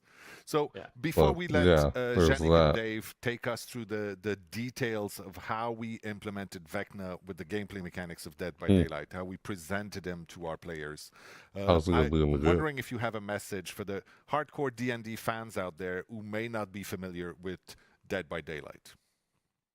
Yeah, Oh. I do actually, and it's try this chapter out, even if you don't play Oh. it. Like watch somebody stream it because this Oh. this chapter it's a love letter to Dungeons and Dragons from a very passionate and very talented team of developers at Behavior. It was super obvious throughout the entire process that, you know, from the sound design work to the animations and the modeling and like it's I can't stress enough how easy it made the approvals process on our end, that all of this work came in very obviously driven by an incredibly high level of passion for Dungeons and Dragons. If you are a D&D fan, there's really cool Easter eggs in the map. There's really cool Easter eggs all over the place. There's just a ton of love for D&D in this thing. And if you're a fan, there's something in here for you, I promise. Even if you don't think that horror is your thing, give it a try. It's super fun. Yeah. thank you so much for the kind words. Seriously, it means the world to me. Now, I think we'll wrap this up for now. Thank you so much for taking the time to be here with us today in our anniversary, and I hopefully will see you in the fog. That's something. Later. All right. Yeah. Like he's not the game director anymore. Wasn't he like the game director or something? Matthew Kote? Oh, he was like the game director of Dead by Daylight. Because it sounded like he wasn't or something anymore. I don't know. From whatever he said at the beginning there. Thought he was. Or it seemed like he was at one point. Hey, hi, I'm not Dave. You're not Janik. I'm not Janik. No, we're quickly interrupting our D&D segment. There's a lot more. Stay tuned. Dave will be right where I am in just a second to give you an update on cross progression. So this is a live show. We're having a live TV moment as we speak. So apologies, you might have noticed, even though I was dressed the same. Our segment with Derek that was just before was pre-recorded. And in fact, we played the wrong one. So we want to give you more details on cross progression here.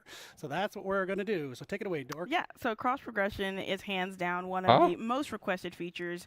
Every single stream, every single post. You guys are wanting cross progression, and we're giving it to you later this summer. Players will need to own the base game on any platform that they're playing on and have a behavior account. I'm sure you heard me talking about cross progression with an account, and you're like, what is she talking about? So make sure you have that, and you'll be able to use cross progression later this summer. We do understand that the website is currently down because so many people are trying to get to the website and make their account. But we're working on it, and we'll have this to you shortly. Yep, and just as a clarification, in case we have a few folks in chat that aren't aware, Dead by Daylight, this is cross progression for console and PC Dead by Daylight. We're not talking about Dead by Daylight mobile. It's really its own experience. If you've never played it, it's a different beast from the Dead by Daylight core, as we call it internally. Awesome. So along with the Twitch drops and a chance to get out the fog for free, players now have another reason for their behavior account and another reason to crash our website. I played a little bit of the mobile version. So like we said, bear with us. The site will be brought back up and all this will happen. It is a little different. Regarding cross progression though, any exceptions in how the system's going to work? Well, while every platform will have cross progression, there will be a few exceptions to what can be shared between those platforms. But stay tuned. We'll have a full FAQ coming very soon so that you can go ahead and learn more about cross progression for Dead by Daylight. Yep. And as mentioned, now we're going to pass it to Dave and Janik for some great deep details on our Dungeons and Dragons chapter. All right. Let's see more on that. Nice. How about that?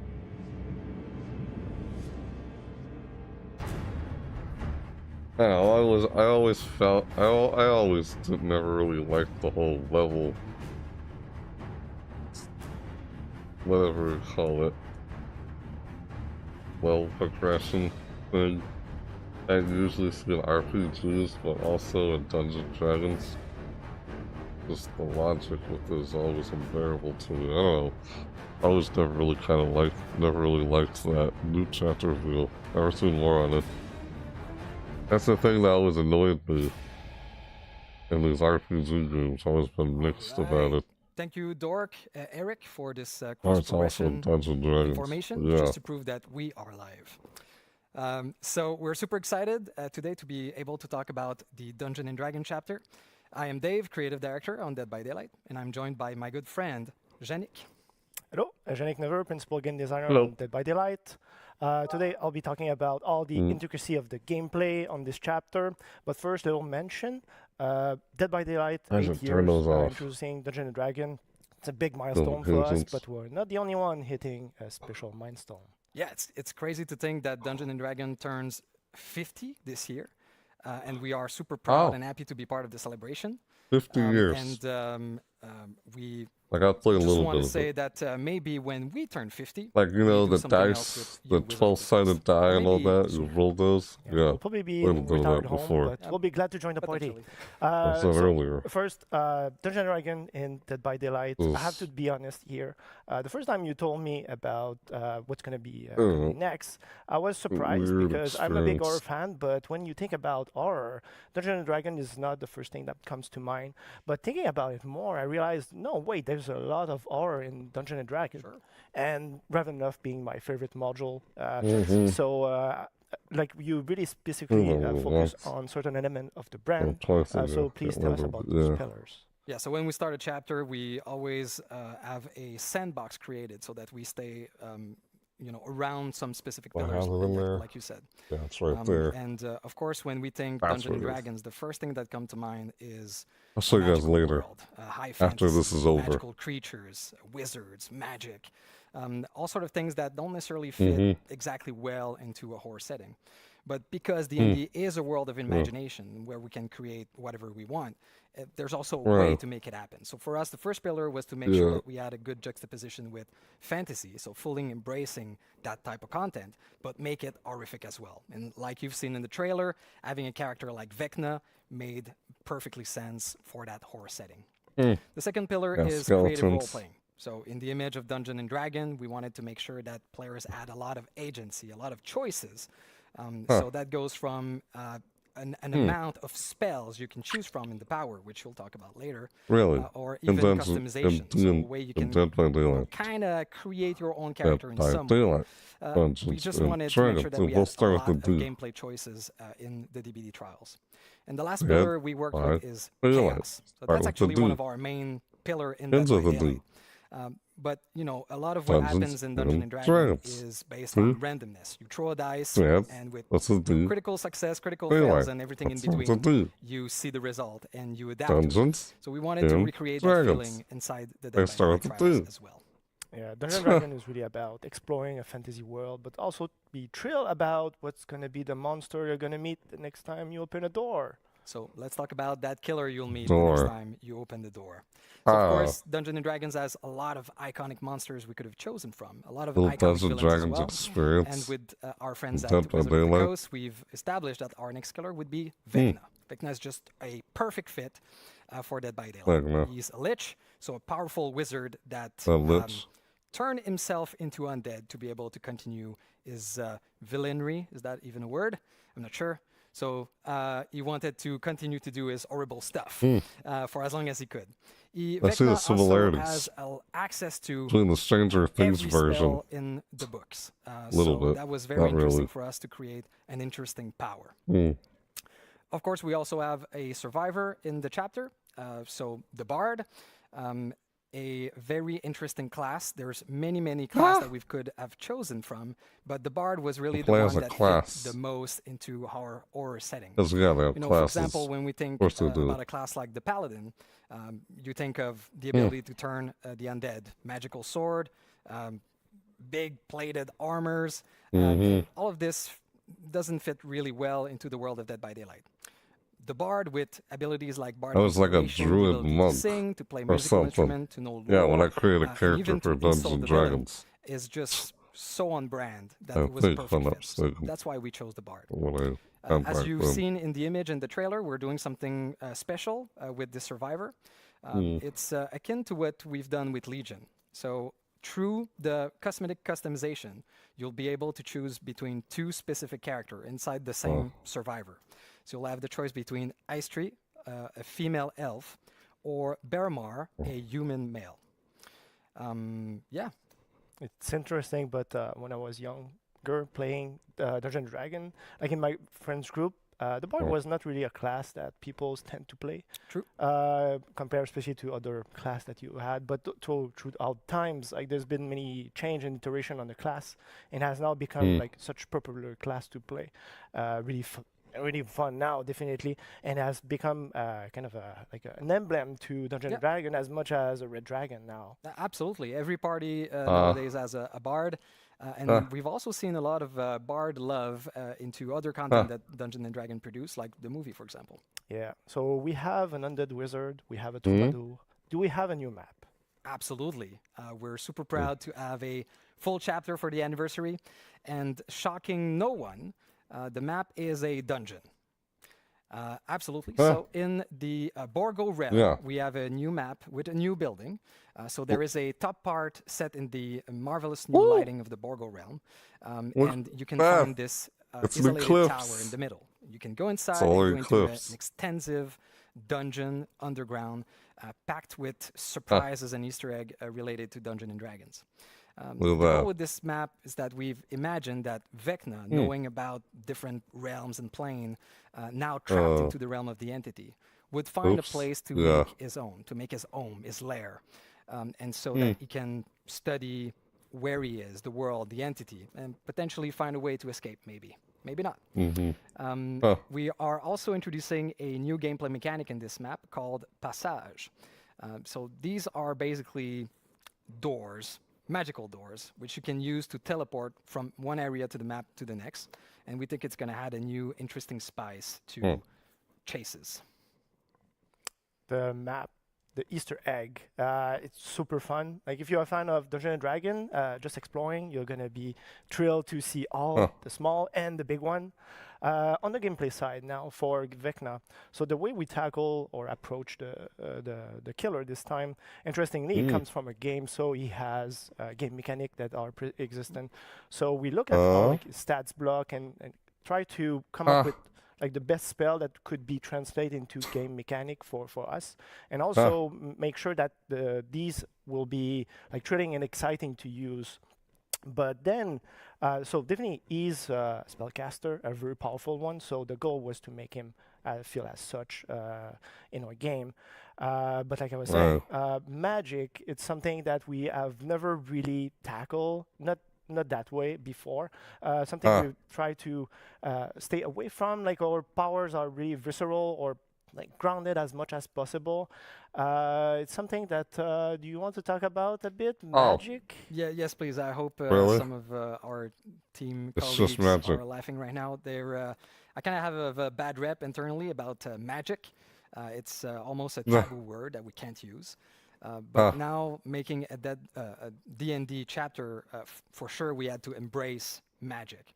And of course there is a space for magic in our games, but it has to be taken with the right tone. So in this case we're talking necromancy, blood magic, magic of the dead. And there's a touch of realism and visceralness that we wanted to add to magic versus something more flashy like a magic projectile or a fireball, for example. There's also something quite interesting out of Dungeons & Dragons. These are the utility spells. And zombies, right? Spells that are not used to kill or damage, but they're used in very creative ways. And we wanted to highlight that with Village, with Vecna. So that was our approach. Now do you want to talk to us about the spell that we actually chosen? Sure. And so you have access to 4 different types of spell. Pretty much any time they have their own individual cooldown. But so the first one is called Fly, a very popular, well-known Dungeons & Dragons spell in our game. It lifts up the killer, and you're pushed forward.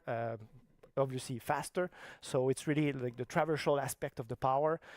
It lasts for a short amount of time, and it's gonna also end if you vault a pallet or a vault location. And this is really useful to get closer to Survivor and get to the next gen as soon as possible. The next one is called that sounds like the nurse a little bit. It's not really a Dungeons & Dragons spell. It's more connected to Vecna. It's look at that. Actually an ability that he has. What it does is that it casts 5 individual projectile, and then it shoots them in a cone radius effect in front of him. These projectiles pass through obstacles. They don't go very far, but if they hit the survivor, they get damaged instantly. It might sound very powerful and easy to use, but it's not the case. Survivor have a lot of counter, but the spell can also be used to zone in this aspect, so you can also go for basic M1 attack during that time. The third spell is called Dispelling Sphere, which is actually it's a combination of You're talking about spells, actually using spells. Dragon spell. We just felt it was more compelling to combine them into one spell. So what it does, you cast a large sphere in front of you, and that sphere moves slowly throughout the level. It makes you think how many abilities if they get in contact with that sphere, they get revealed for a few seconds by Killer Instinct, and also have their magic items disabled for a minute. It just said he has multiple spells. And the last but not least spell is Mage Hand, very well known. Dungeon and Dragon spell. What it does in Dead by Daylight, you, as the killer, you can tag up a nearby pallet. And if the pallet is upward, it blocks the pallet for a few seconds. Cannot be interacted by survivor. And if it's downward, it's lifted up for you so you can fully pass without any obstacles. So the idea with this killer, he has a lot of tools and tricks in his bag, and it's really about managing all the force spells, the cooldown, and spells. try to activate them at the right moment. So that's really how you're going to improve as a killer, is learning how to use them at the right time and be efficient with them. So lots of strategic and tactical choices here. Correct. So you've mentioned very quickly during the Dispel Sphere. I think it's best to avoid choices. Yeah. What's that? You're most likely to get totally get knocked down. Survivor. Why risk that it's called chance? magic items, but keep in mind it's not an actual items that they use. So This this is time, my if own you face experience. Vecna, you're gonna have Survivor gonna have 7 different chests that's gonna spawn throughout the level. Survivor go interact with those chests, and while during the opening of the chest, there's gonna be a D20 dice roll. Yes, it's under Dungeon Dragon. We couldn't do it without the dice roll. So Did this you see dice roll that? will determine the content of the chest. So if Survivor rolls Dice roll. from 2 to 4, they get a 1, basic 2 to 4. Dead by Daylight brown item. So Better than nothing. Yeah, well, maybe that brown mid kit might save your life. I Well, don't this know. is interesting. But the fun part is when you roll from 5 to 19, that's when you get the magic items. And the way it works is that roll each survivor roll to a has 20. an equipment slot, 2 equipment slots. A 20. They have the bracers 20 and sided boots. die. So there's 2 type of magic Land on a items, 20. and each magic item is going to be randomly linked. How the effective first time you open the chest whatever action you try and do. one of You have to the roll. 4 Vecna spells. And so What once they number are you equipped, land on depends on how each time the effective killer it'll will be. cast the spell that is linked to one of your magic item, you're going to gain a passive bonus to help out 20-sided die. kind of avoid the spell or 19-sided help you out die. against Vecna in general. So As I for, said, by to 2. be more precise, so if you have bracers against the fly spell, you're going to see Vecna's Fly aura spell. during the traveling that while you use the spell. If you have a boots, for example, against the Flight of the Dam, you see the aura of the projectile, very useful because the projectile goes through collision, and the best way to use that spell is through walls. If you have a magic items against the Dispelling Sphere, survivors see the sphere, so they can juke and go around the sphere as much as they You can. actually see the And killer's powers. If you have a counter against the mage hand, you see the aura of the hand on the palette, and also gain a little aced effect, so that help you out around the loop.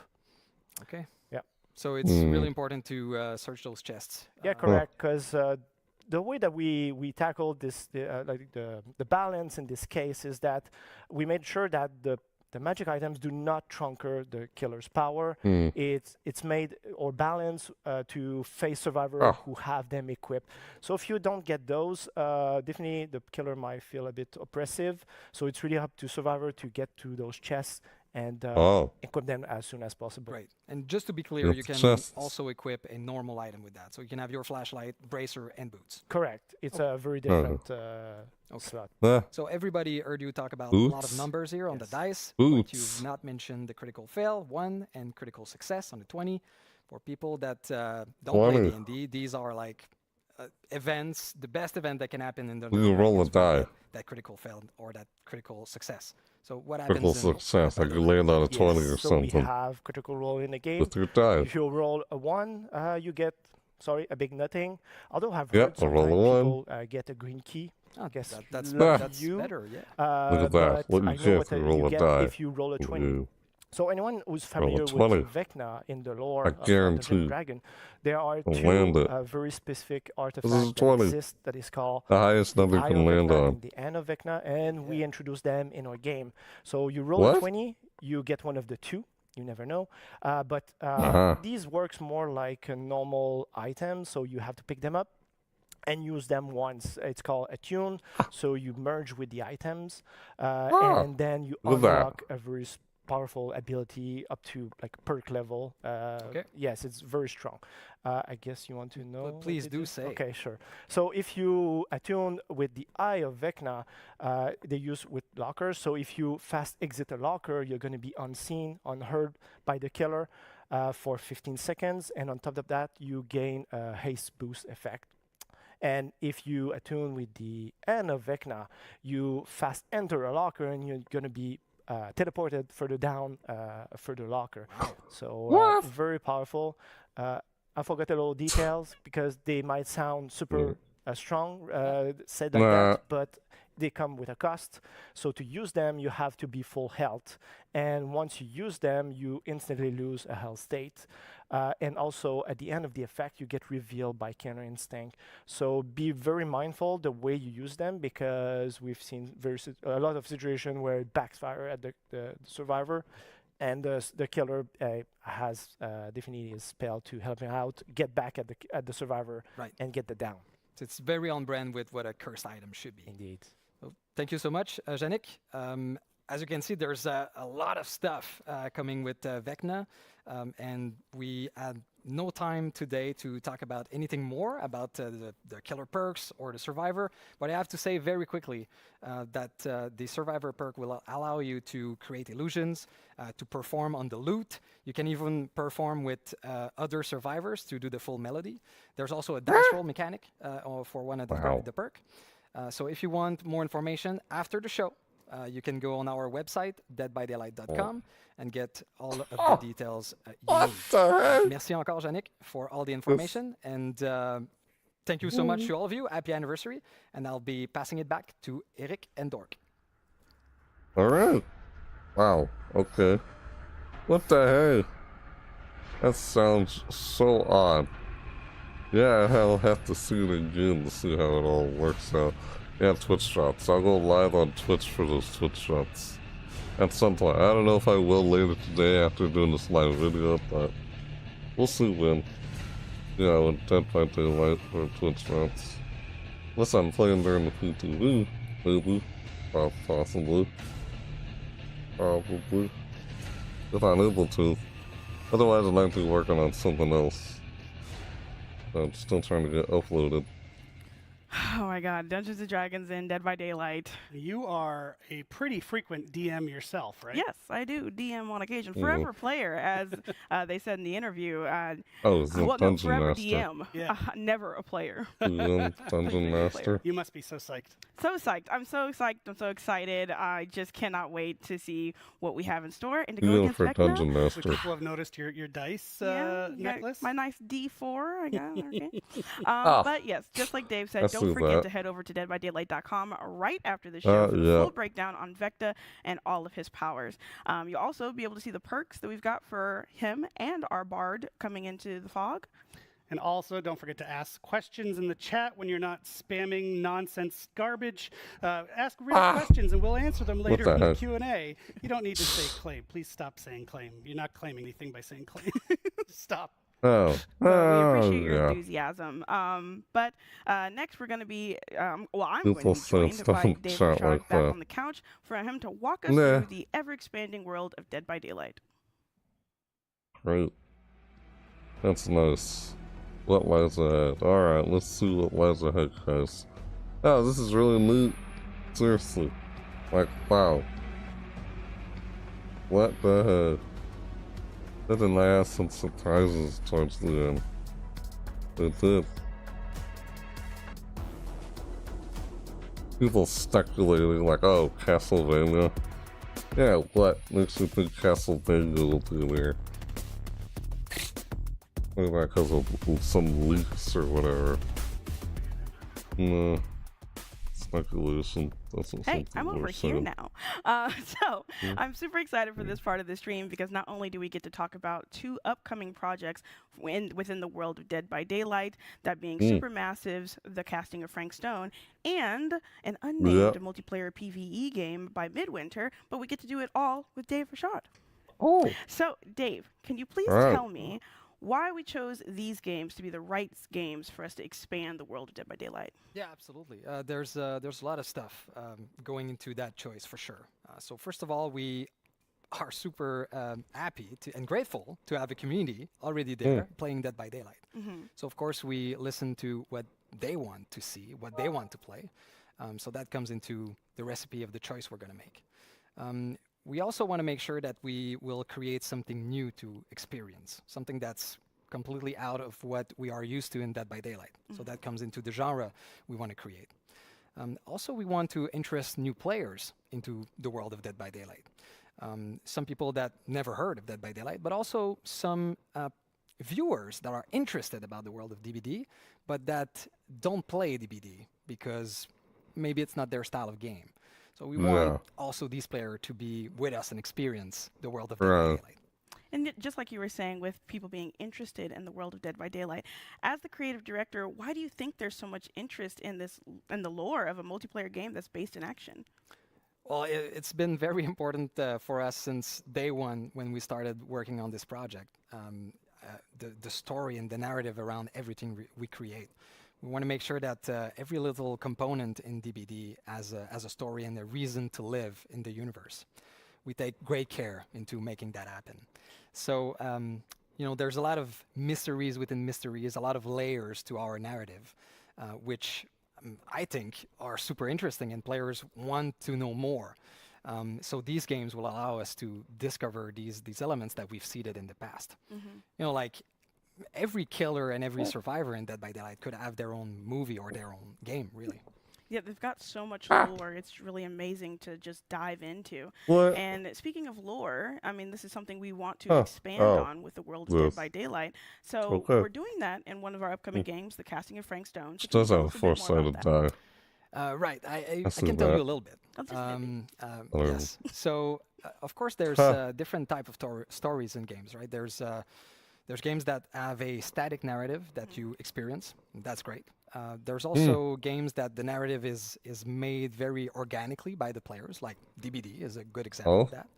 The Casting of Frank Stone is somewhere in between, right? It's a game where there is multiple narrative, and based on the player choice, and different things will happen, and based on their choice, different endings and different branching in the story will happen. So the Casting of Frank Stone is very interesting for us because it brings the origin of a killer and potentially survivors, and the players are able to play that for the first time. Some things that we are used to see as a lore or a bio or a tome entry in DBD now will be playable. It's still in the Entities universe. It's still very much part of the world of DBD, but it's going to be out of the trials. So that's going to be an interesting outside the fog on our universe. Okay, so we know that the Casting Frank Stone is still in that outside realm, of the but trials what about of our the other fog project, this unnamed multiplayer PvE game? Is that also going to be taking place in the Entities realm? Absolutely. So it is in the world of DBD. It is in the Entity. And one cool thing about the Entity is that we know very little about exactly what it is, but we do know that it's a living universe. It is huge, and we can't really comprehend everything that's happening within it. So we know that DBD trials are a way for the Entity to feed. It's a very kind of organic process. So we can imagine that there are other parts in the Entity that serves other purposes. And that is exactly what we want to explore. Like so the that Void. allows us to create new narrative, new ways to experience a game, new gameplay opportunity, new set of rules. So these are things that we talked about in the past and that we always wanted to explore. So that's exactly what we want to do with this new Untitled game. So in a way, the world of DBD that we've created is like a book with infinite pages. We can add new stories to it forever, hopefully. Just keep on reading. Oh, yeah. Well, you did talk about that, and is there any gameplay that we'll be able to see? That we'll be able to see. What? Yeah, I think so. All right. Well, thank you, Dave, for talking us through that. But now I want to see the gameplay. Let's see the gameplay. Hey, I can see some gameplay of the game. Yeah, I've been looking into this game. I might try and play it on my channel. Castle, French Stone. I feel like I said it wrong. I'm Audrey, lead producer at Midwinter Entertainment. Last year, we gave you a very small glimpse of a project we started working on set in the Dead by Daylight universe. I'm happy to say that we have more to share with you on this game codenamed Project T. Instead of showing you a close to final game with some polished gameplay, we wanted to let you in on the development process. Right now, Project T is a work in progress, more than a fully fledged game. Our goal is to craft an experience with all of you and create something that you would be eager to play. Let's hear more about Project T with our creative director. Hey everyone. First I want to say what an honor it is to be working in the Dead by Daylight universe. We love DBD's multiplayer thrills, and its dark, mature setting brings just the right kind of tension and danger for a game like this. In Project T, you play as trespassers, rough and tumble characters who have been whisked away from their realities and trapped within the entity's realm. There, in a vast region called the Backwater, they discover they must work together if they're to have any chance of survival. Look at that. Of course, they're not alone. The Backwater is home to horrific monstrosities known as the Thrall. These terrors come in many forms and have different deadly abilities. Their origins and nature are unclear, but they certainly don't take kindly to trespassers within their domain. To achieve your objectives, you'll have to battle the Thrall with every weapon at your disposal. To actually use a weapon. The world of Project T is You called couldn't really use weapons. It's a unique place, another twisted realm within the entity's realm. You'll be eager to explore this familiar yet ominous world, and it'll definitely give you the creeps. To add even more tension to your experience, we're building the Backwater as an ever-changing landscape, which offers a lot of possibilities gameplay-wise. To navigate the Backwater, we're thinking of adding trucks in the game. Since it's a pretty big area, you would need a way to go from one point to another while escaping the Thrall. But there could be other uses for the truck. That's something we're thinking about, and we'd love to see what kind of ideas you might have. As DVD fans, we're having a lot of fun creating this new experience as part of the Dead by Daylight universe. DBD is all about horror, and we want to make sure we're crafting something that horror fans will appreciate, from the different biomes of the Backwater to the look of the Thrall. Project T is still in early development, but that doesn't mean you'll have to wait another year to get more news. We're looking to get your opinions and share information, so we're creating a platform called the Insider Program. This is a place where all the players excited about this new take on the DBD universe can gather and be active participants in the development of the project. As an insider, you'll not only get exclusive information, but also in-game rewards and even the chance to join our closed playtests and give us your feedback. Join us to help shape an experience you'd like to play and make Project T the best that it can be. See you soon. Wow. How about that? Nice. Yeah, the PvE from the world of Dead by Daylight. And it's like, you're firing weapons. You couldn't really fire a weapon at all in Dead by Daylight. You're weaponless, so you couldn't really defend yourself. Unless you stab someone with something called decisive strike. Don't hurt. Cedar Hill is not exactly a noted hotbed of criminal activity. What is this? Ooh. That's not entirely true. There was that whole serial killer thing. Why do you hate Cedar Hill so much? Used to be like town mascot. Ladies and gentlemen, I present the Mill. Spend enough time in my line of work. Look at this. Every place has got its demons. Dude, that location. Boy you're looking for. You can't familiar. shoot a movie in here. This is a condemned steel mill, Mr. Rivera. I suggest you immediately vacate the premises. And you do not, under any circumstances, set 1 foot back here in the Cedar Steel Mill. Ever. Such a joy to see young people so passionate about the arts. Everything's all right. Either of you heard of Murder Mill? No! There was a whole string of disappearances. Kidnappings, really. Okay. So what was this guy's name? What the hell, man? I don't think the police ever found this place. Oh. Why? Heads in the jar. Nope. Nope. Why? Come on. What the heck? Oh. What? And cut. Was that the Huntress's mask? You saw that, right? In the casting of Frank Stone. It looked like, I thought I saw the Huntress's mask. The bunny rabbit mask? The rabbit mask? Yeah, the rabbit mask. Maybe I'm mistaken. Chills there. I thought that's what I saw there. Could be mistaken, but no. That's pretty interesting. That seems familiar. The trailer? Fans Or the game? that one. The gameplay.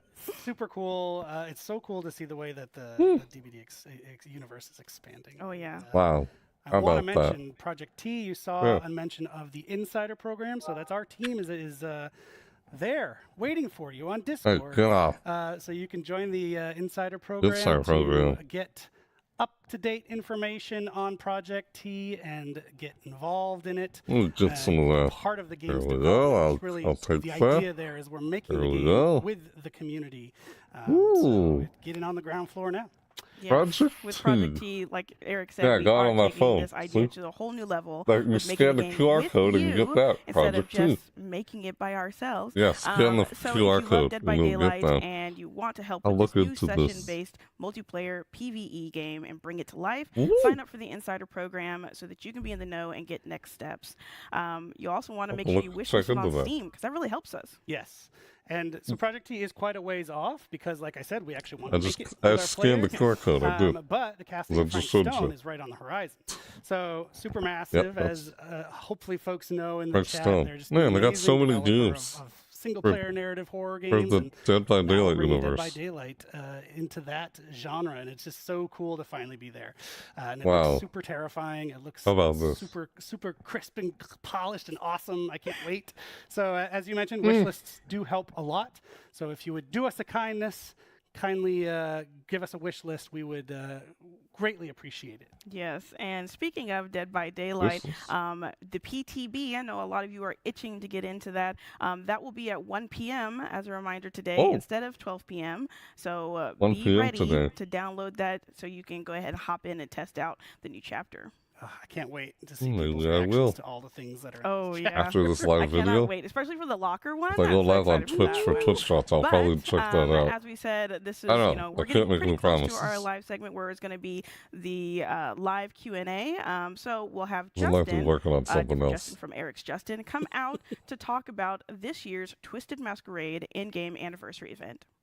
Here we go. Alright, let's see. This year's Twisted Masquerade event. In-game celebrations. Alright.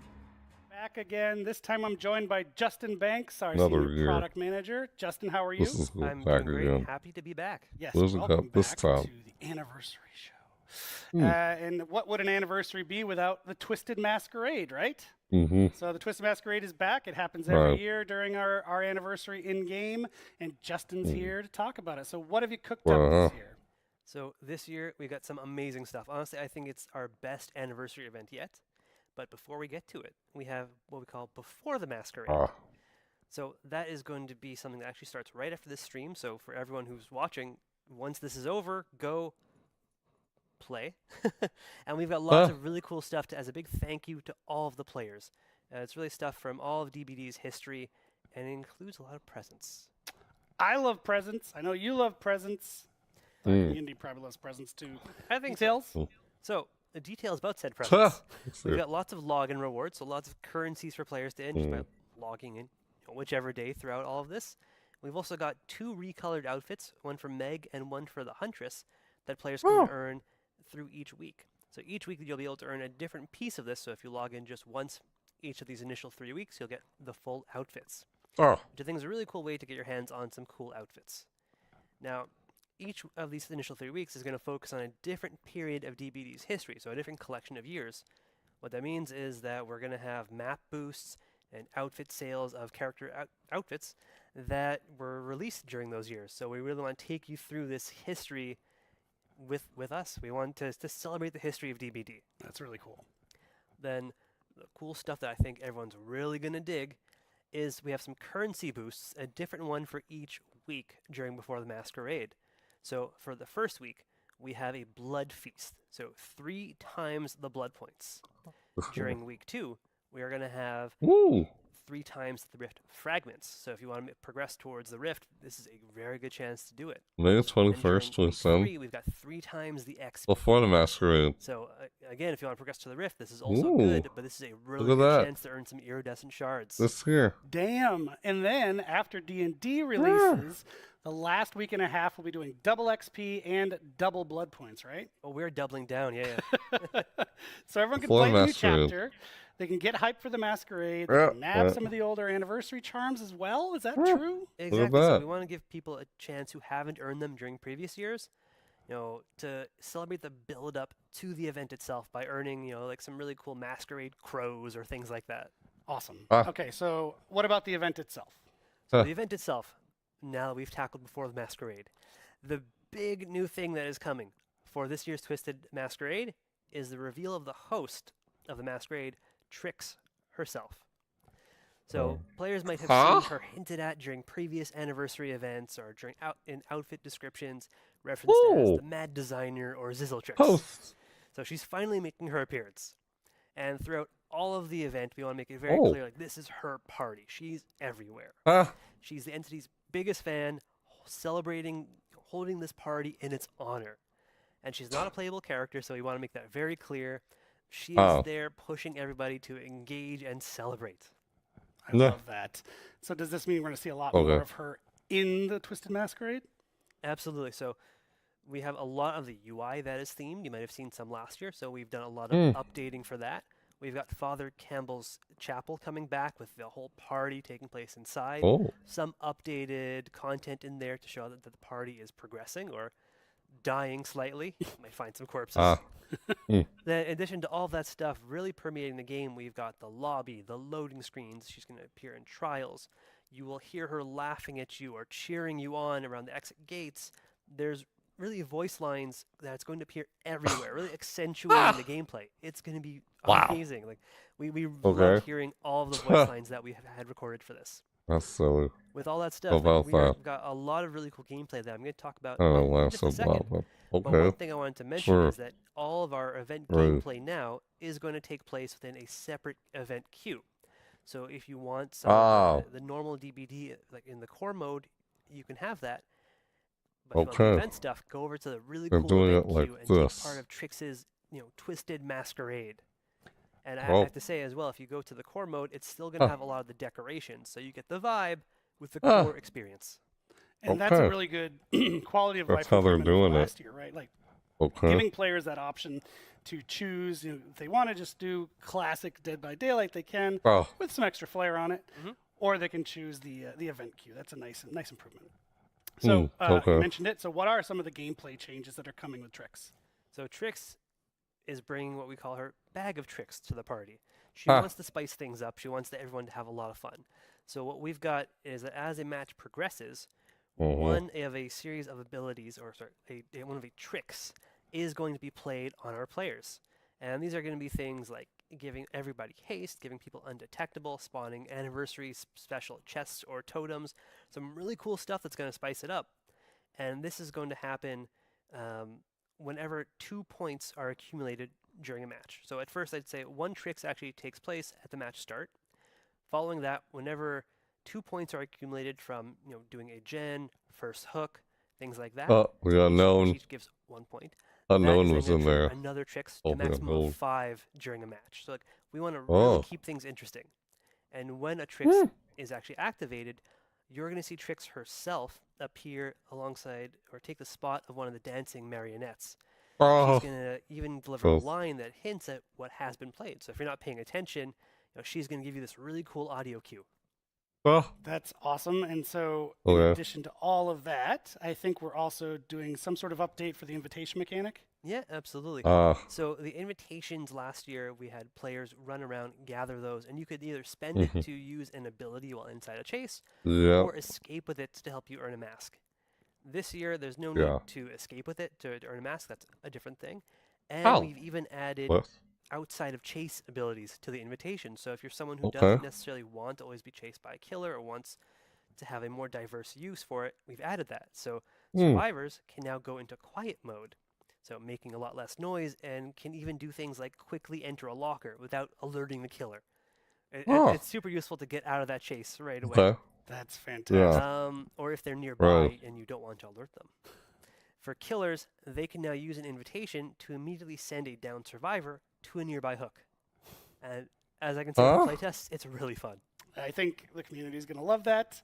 Can't wait for them to play, but also I think there's challenges we've added so you can earn masks, right? Yeah, exactly. So this year, earning all of the masks is going to be related to engaging with event challenges and earning event currency. So all of them are going to be earned like this. That's going to be how you earn most of the rewards. And past masks and outfits that were earnable or in the store last year are also coming back. So if someone was not able to get those during previous years, those are all now going to be available inside the store for the duration of the event. That's nice. And I have to say that we have also a licensed guest showing a mask this year, a Mr. Detective Tap. Amazing. Amazing. That's so cool. Look at those masks. Those are fantastic. There they are. Look at those. Yes. Fantastic. Good Lord. Yes. Skullers. So it wouldn't be a party without Doctor has one. Clown has one. Tell us about the event. Alan Francis. So we've got a few staples that are coming back that we've done and seen huge success with in the past for the event tome. One is the community challenges. So we know people love to play together towards earning things, so we've got a lot of those. So if people engage with the event, work towards those targets, hit their own milestones, I think they're going to earn some really pretty cool stuff. Also in the event tome is some really interesting lore about the observer discovering Trix's world. So if you want to know a little bit more about her, play those challenges, earn that lore. And we've got some really cool stuff. Look at that. I have to say the Twisted Masquerade is one of our favorite collections to work on every single year. As soon as the art team's concepts hit the table, or I guess the monitor screen these days, we're like enamored with them. Like, we love working on this collection. So this year we've got 2 new 100% earnable outfits that you can earn through the event. We have one for Bill Overbeck, another licensed guest making his appearance in the Masquerade, and one for the Unknown, who is maybe trying to blend in a little bit at the party. Successfully. Bill actually gets really something. We've got some Tricks themed. He never got a crown, but he gets a mask. Look at that. Ain't that nice? Obviously with the Tap's mask making an appearance as a reward. He can get a crown. There's someone who accompanies him. No, he's got a mask instead. If people check out the in-game the store Unknown. During the Twisted Masquerade, they'll be able to find a really cool event-themed outfit for the pig. Yeah, there it is. Huge fans of this. I mean, it's got so many touches from the Saw franchise in there. I think it's amazing. Pig fans were on the edge of their seats hoping you'd say that. Amazing. So we've got a lot. Are there any last presents for the players that we haven't mentioned? So there's a lot already, but we've got more. So the same as previous years, we're giving out lots of daily rewards to players. So there's going to be lots of currencies, like more blood points, more rift fragments, more iridescent shards. We're going to have a huge logging calendar throughout the entire event. People are going to be earning stuff no matter what they do. And for the first time, that no matter when the player logs in, we're going to give them enough event currency to get a single reward from the event. Nice. So as soon as you log in, we want to get you started and start enjoying the party. I love that. Players are going to love that. Thank you, Justin, for your time and all that detail. So much detail. I hope people are psyched. Just as a note, the event in-game starts June 13th, but the Before the Masquerade event actually starts now, right after this show, today. Look at there's that. One last thing that we have not mentioned. It's all part of this wrapper of celebration, and it actually ties back to Dungeons and Dragons. Oh, does it? Yes. So very, very excited to say that we will be putting some Dungeons and Dragons Dead by Daylight dice, that's a lot of Ds, a lot, up for sale in the merch store. You can pre-order it right now. It's not available. You can't get it right away, but you can get your pre-order in right away. And in fact, if you do the pre-order in the next 48 hours, you get a discount. Super psyched about this. There's tons of Dungeons and Dragons fans within the office. I'm sure there are in the community as well. So why not put them together with a cool new pair? Get yourself a die. And Dungeons and Dragons die from all we have, D&D. Unfortunately, Justin, Dead you're by done. Daylight, Thank Dungeons you and for your Dragons time. die. I was honestly always The happy to be here. 20-cent die? So we're going to toss it now to Dork for our live Q&A, and we'll bring it home. Take it away, Dork. Oh, wow. What? Oh, live stream. This has been... I mean, this broadcast. Man, that's a lot of stuff. Looks like I'll probably be live streaming Dead by Daylight throughout the whole before the Masquerade event begins. Now I'm over here. So we've covered so much content today. We've been talking about gameplay updates to Dead by Daylight, the 2v8 mode, the new titles, the Dungeons & Dragons chapter, and obviously with all of this content comes loads of questions, which we will be taking the time to answer for you. I say we because it's me, Dave Rashad, and Justin Brown. So let's go ahead and get started. So for Dave, question 1. In the Dungeons & Dragons segment, you mentioned 2 bards and 1. What does that mean? Are we getting 2 unique survivors? No. So there is 1 survivor, same perks, but there is a different customization system around this character. So it's similar to what we've done with the Legion. So instead of having like normal head, torso, legs parts, for the bard we have head and torso in one piece, the legs in another piece, and the accessories.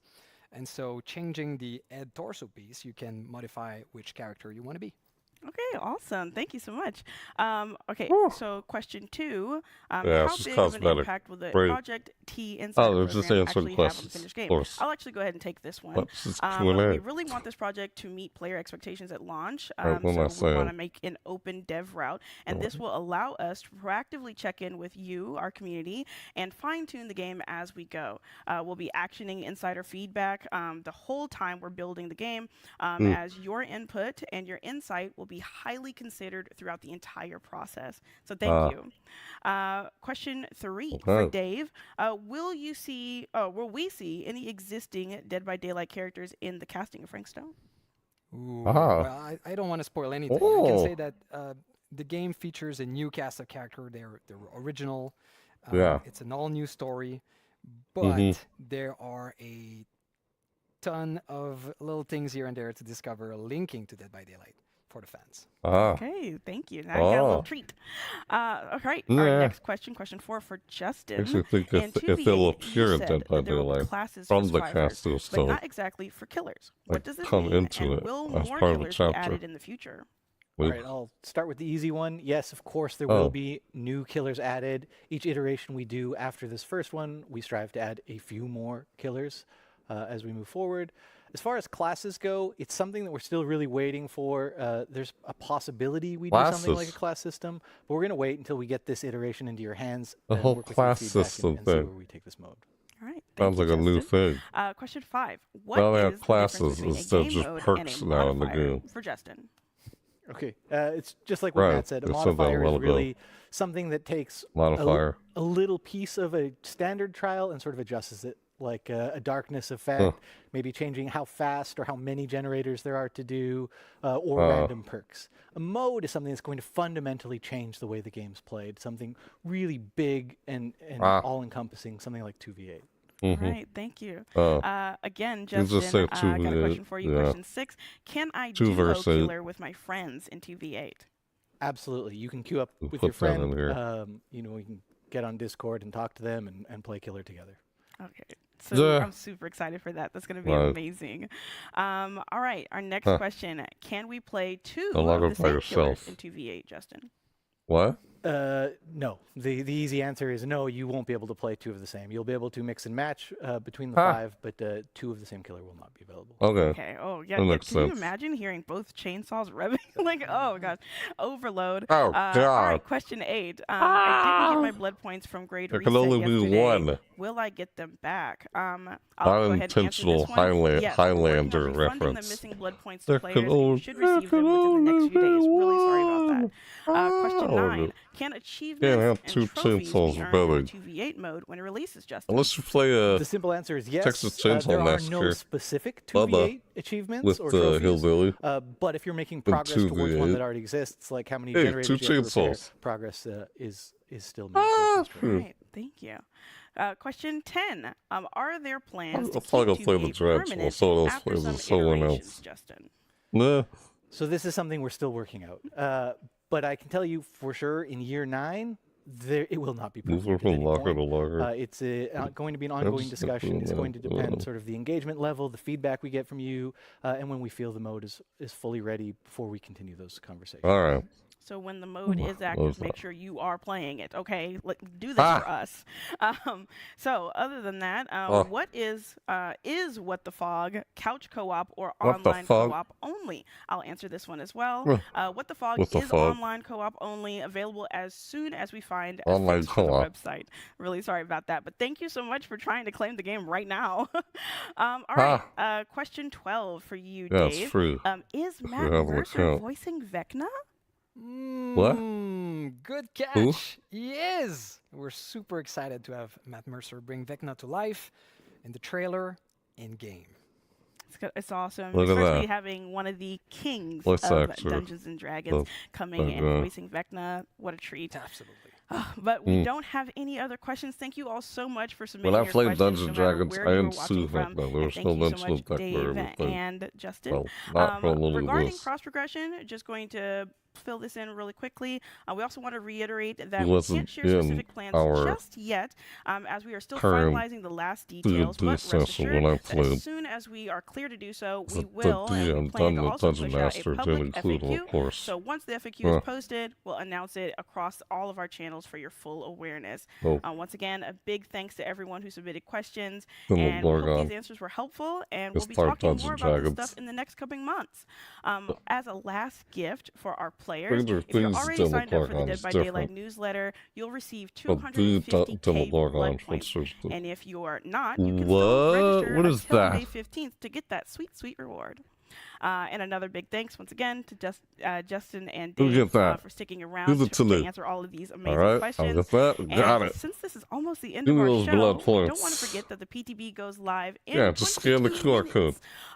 So now we're going to have Eric and Matt here on the couch one more time to wrap up the show with one final surprise. Well, what? One final surprise? I have to look at this again on there. Yeah, I got it on my phone. Well, I'm trying to, the blood points thing. Yeah, so get your blood points. The game.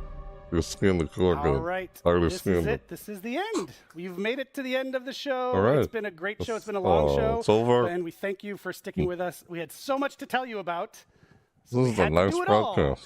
But thank you so much. And look who's here to join me on the couch over there, Mr. Matt Cote. Matt, welcome. Hello again. Thank you so very much. Well, nice of you to make it at the end. Yeah, sure. I mean, I eventually got here. Yeah. Well, I was a little late. Yeah, some surprises to work on. It's always something. That's true. Another but surprise, I think all the surprises are wrapped up Another for one? now. Thank you again. Hopefully you'll join us on one of our upcoming streams. We're going to keep these rolling. Maybe you'll join us on one of our upcoming streams. I'd be delighted. Be fantastic. And that's it. Thanks, everybody. Have a wonderful... Yes? I just want to say before we leave, so the people who have been with us until the very, very end, we have one last surprise for you. We like to close the show with a surprise. It's a bit of a tradition nowadays. So this summer, we are going to be welcoming yet another legendary set of characters into the fog. Dumb and Dumber? What? I think we're supposed to say that. Featuring over... Featured in over 30 games, an animated series, an absolutely unforgettable soundtrack, and much, much more. We hope you are as excited as we are to welcome into the fog this classic franchise. Ooh? What? What is this? What is this? Oh, excuse me. What did I figure it out for? Oh, excuse me. What is... No! Are you serious? They actually did. Wow. They actually took Castlevania in here. Really? Dude. Wow, how about that? Yeah, another chapter people were speculating. Yep, looks like that's true.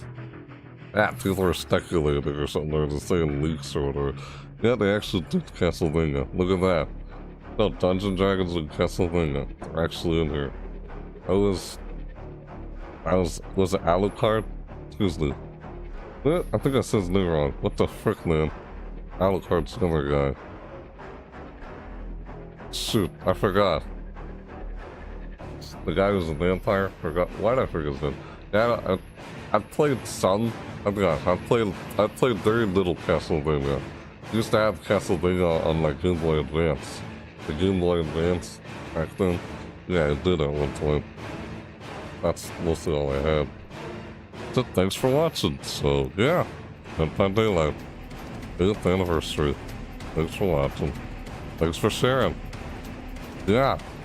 Wow. There you guys have it. That was Dead by Daylight's 8th anniversary broadcast. That was some broadcast. Yeah. Yep, the event. So it's like, oh, they'll have it's like a little something leading up to the anniversary event that happens on June 13th. After seeing that, or they talked about it throughout this, I'll probably, like, try to stream on Twitch a bit more often throughout these couple of weeks, upcoming weeks. You know, leading up to the Masquerade event, or, you know, the anniversary event. Yeah, of course I'll do that. Because when I cover in-game events on our channel, yeah, I'll probably, go live here with a video on that, you know. You know how I always do an overview on the event and then go in depth again, like I always do? Yeah, so of course I'll cover that when that happens on June 13th. But before all that, I'll try and see if I can stream on Twitch more often during the Dead by Daylight, you know, what they call it. Something, I guess it's a little before the Masquerade event happens, kind of thing. Yeah, I'll probably go live again for Twitch drops over at Twitch. I'm not sure if I'll do it shortly after this live video, a new reaction to this. So, yeah, of course, it's over. That's it, the new reaction to this. Guess I'm just talking about a bit of things that we saw there. Yeah. Can't wait to see all of them. Man, this was some anniversary broadcast they did this year.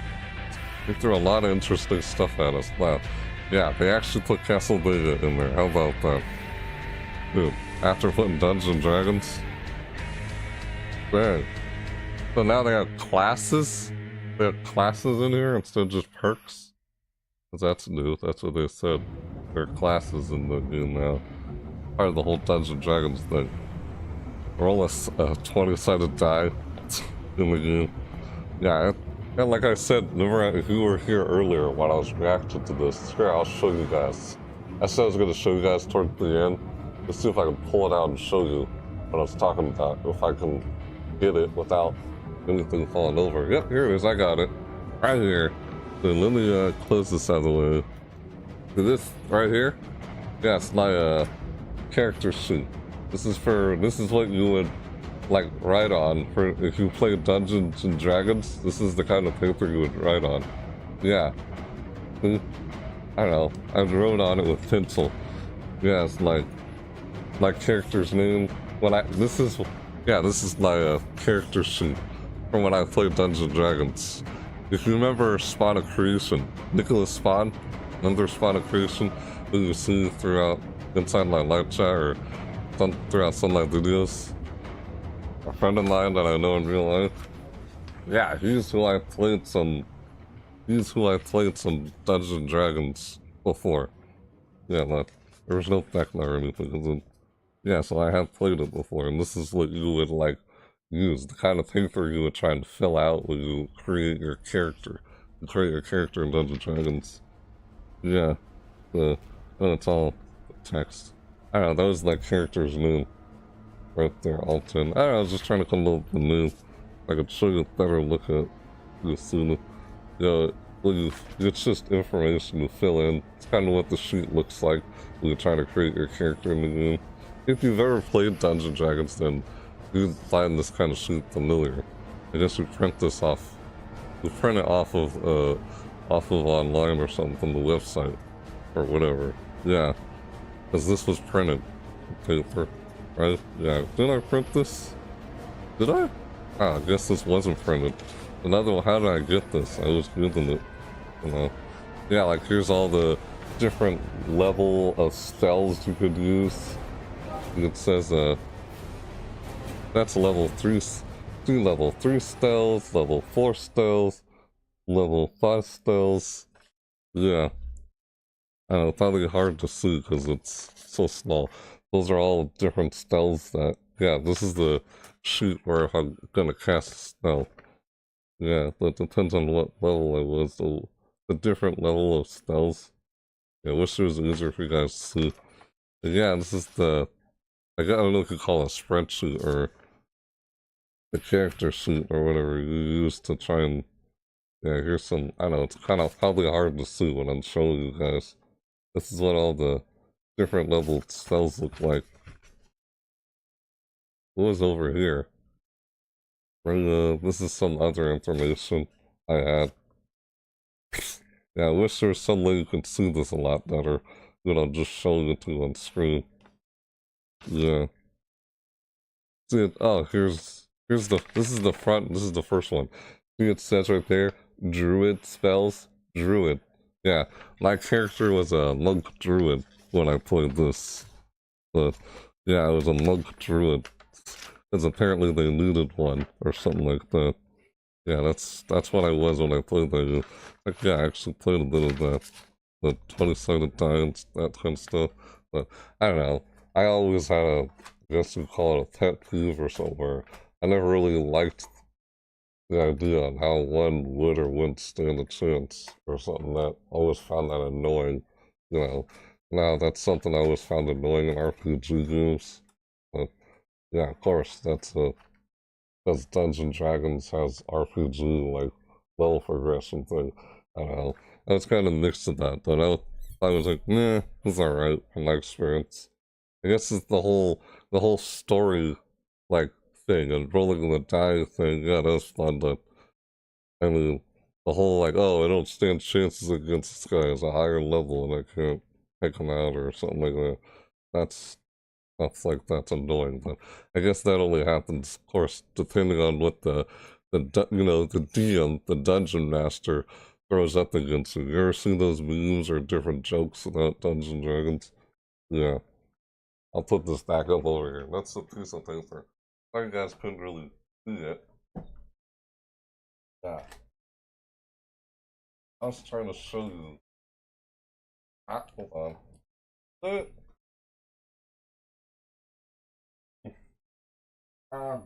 Darn it.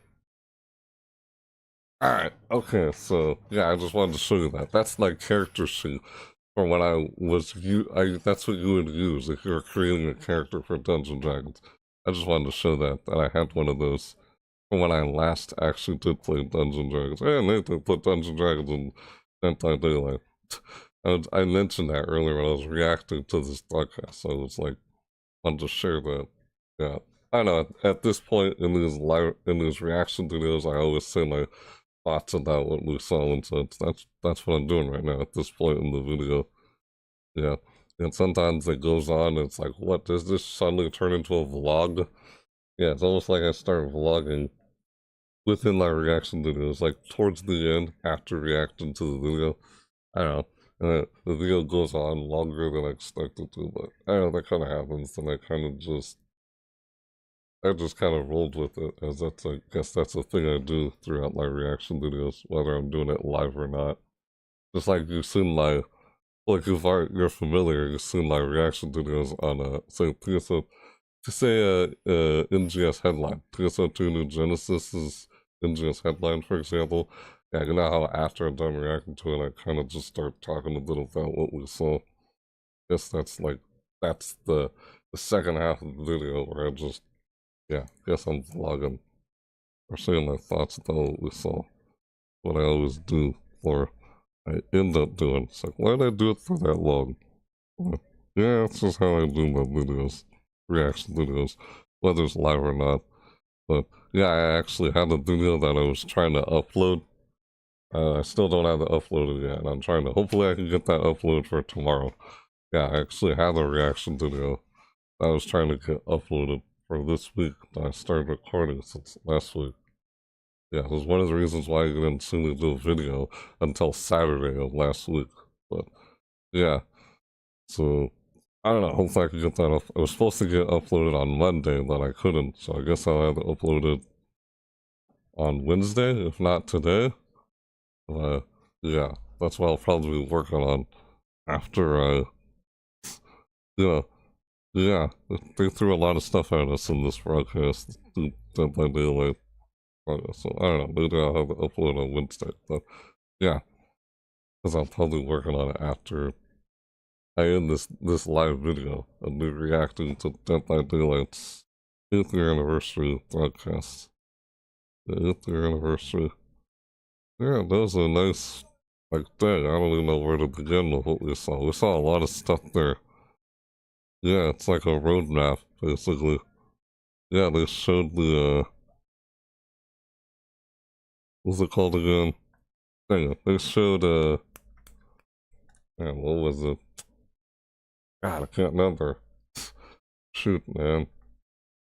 Yeah, I literally forgot what it's called, what I'm trying to say at this point. Dang it. Yeah, what was what they call that? Yeah, I'll probably see. Yeah, it's not out yet, right? Is it? We can check and see. I gotta look on Steam. Is the casting of Frank Stone? Yeah, of course they showed casting of Frank Stone during the anniversary. Then where's the casting of Frank Stone? Casting. There it is. Yeah, I know. I'm looking at it on Steam right now. Coming soon. Still coming soon. We saw that trailer. Oh, that's the trailer. Yeah, there it is again. See, here's the trailer again. Right here. Here's the trailer on Steam. Right there. See, there's the trailer again on Steam. We saw that, right? We saw that during the anniversary. That's the same trailer, is it? Is it not? Yeah, this is the same Cedar trailer. Hills is not exactly a noted hotbed of criminal activity. I guess you could watch it again real quick. Yeah, let's see the trailer again. We saw this during the anniversary That's not already. entirely true. There was The that whole broadcast. serial killer thing. Yeah, this. Why do you hate Cedar Hills so much? Not Used to be like are town mascot. these characters gonna be in Dead by Daylight, Ladies even and though they're in gentlemen, this game? I present the mill. Well, Spend enough time in my line of work, you realize every place has got its demons. maybe Frank Stone will be a new killer at some You can't point. shoot a movie in here. One of the upcoming next This chapters is a for condemned the steel mill, roadmap. Mr. Rivera. I suggest you immediately vacate the premises. And you I do don't know what not, I'm talking about. under any circumstances, set 1 foot Yeah. back here in the Cedar Still Ah. ever. Such a joy to see young people so passionate about the arts. Yeah. Everything's all right. Oh, that part's Either messed you up. heard of Murder Mill? Murder Mill. Oh, There like was a whole reference? string of disappearances. Something? Kidnappings, really. Murders. That whole map, the whole area So they're what's in. this guy's name? This reminds me of something we see already in one of the maps in I Dead don't by think the Daylight. police ever found this place. Oh, I have in the These jar. guys might still be here. We Yeah. can't stay, okay? We gotta go. God, why does some of the stuff in there look familiar? Yeah, you guys saw that, right? That was it. Yeah, I just saw it again. Yeah, see, I wanted to watch this again because I'm like, saw that. You guys saw that, right? I knew. See, okay, see this thing right here? This thing reminds me of, if you've seen a movie called The 13th Ghosts. Yeah, The 13 Ghosts, right? Something called The 13 Ghosts. Yeah, there's a horror movie called The 13 Ghosts. This thing right here reminds me of something from that movie. Yeah. This whole area, isn't this like an actual map in Dead by Daylight? That's what this area looks like. Does it not? Yeah, seriously. Yeah, look at that. That looks like something from the movie called The 13 Ghosts. Is that what that green stuff? Is that ghosts? Are there ghosts floating around the air right here? I don't know if that's what that is, if you guys know what I'm talking about. It's a horror movie that I guess wasn't very good or something. I don't know. But I've seen it. Yeah, those look like ghosts or something. Is that what all that green stuff is? Or probably not. I don't know, could be wrong. That's what that thing reminds me of. It looks like. Unless some of the stuff in here is like Easter eggs or references and stuff. Like some of this looks like actual maps that you play on in Dead by Daylight. That's what some of the stuff in here looks like. Yeah, see, there it is. That's what I was talking about. It's the Huntress's mask. I knew I saw this. Like, dude, that's the Huntress mask. There it is. That's the Huntress's mask. What is that doing inside this area? So the Huntress is featured in this game. Look at that. That's the Huntress's mask, is it not? Looks like it. Yeah, that's why I paused it, because it was going by so fast. Like, what? I noticed I saw that when we saw this. I'm just reviewing this trailer again. We already saw this during the broadcast, during the anniversary. Yeah, see, it's like Murder Mill. This looks like a title. The way this title is, the lettering, looks like it's, I don't know if it's a reference or, because it looks like the title itself, Murder Mill. The way the text looks reminds me of a title of another game that I think these same people made, and they're also making this Dead by Daylight game. Oh, that's pretty stuff. The title reminds me of another game that they have. See if I can find the after reaction in this trailer. Yeah, look at that. You see that? What was that? Yeah, they're just going by somehow. I'm trying to pause it, you know? Quickly, who's that? Oh, you guys saw that, right? It was red. The red. I don't know, I guess I'm kind of analyzing it a little bit. Yeah, what is that? Holy cow. Look at that. Looks like talons. Is this the entity? Oh. This could be the entity in the sky here. All this red cloud smoke or whatever. Yeah, this could be the entity. These claws right here. Yeah. That kind of makes sense. Yeah, I guess the entity is a... Yeah, the entity is a... It kind of makes sense for it to be a Eldritch God. Yeah, I guess the entity is an Eldritch God.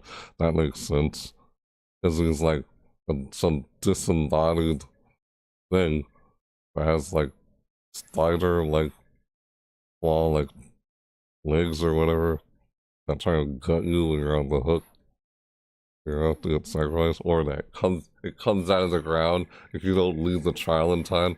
Yeah, the things are the spider leg things that come out of the ground and gut you, like just you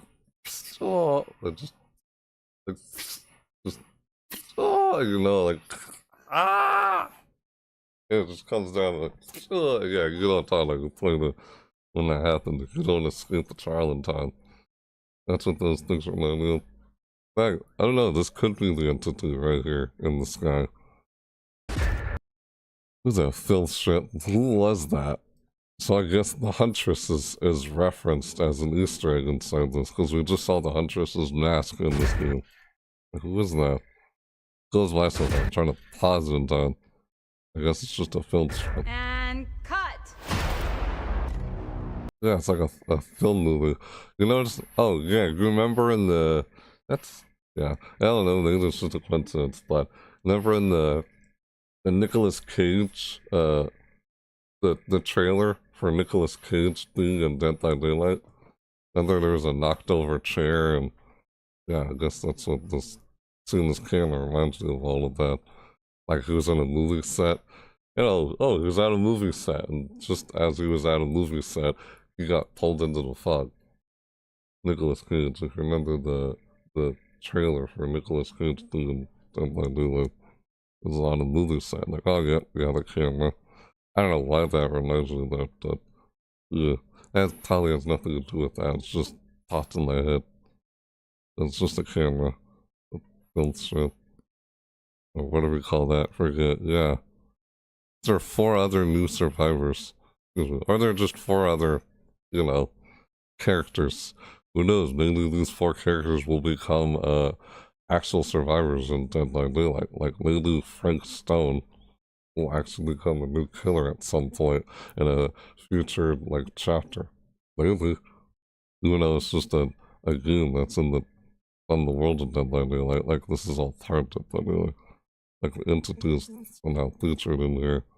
Like what we saw when I kept pausing the video real quickly. We saw the Huntress's mask in this trailer.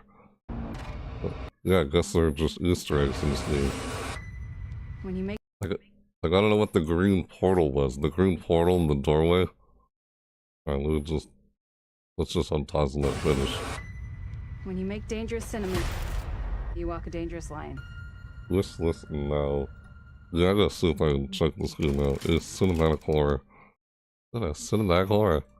Yeah, I was just wanting to re-look at this trailer again after we saw this trailer during the anniversary event. Yeah, so yeah, cinematic horror experience from the world of Dead by Daylight. Casting of Frankenstein. This is now coming out later this year. Like, these same people.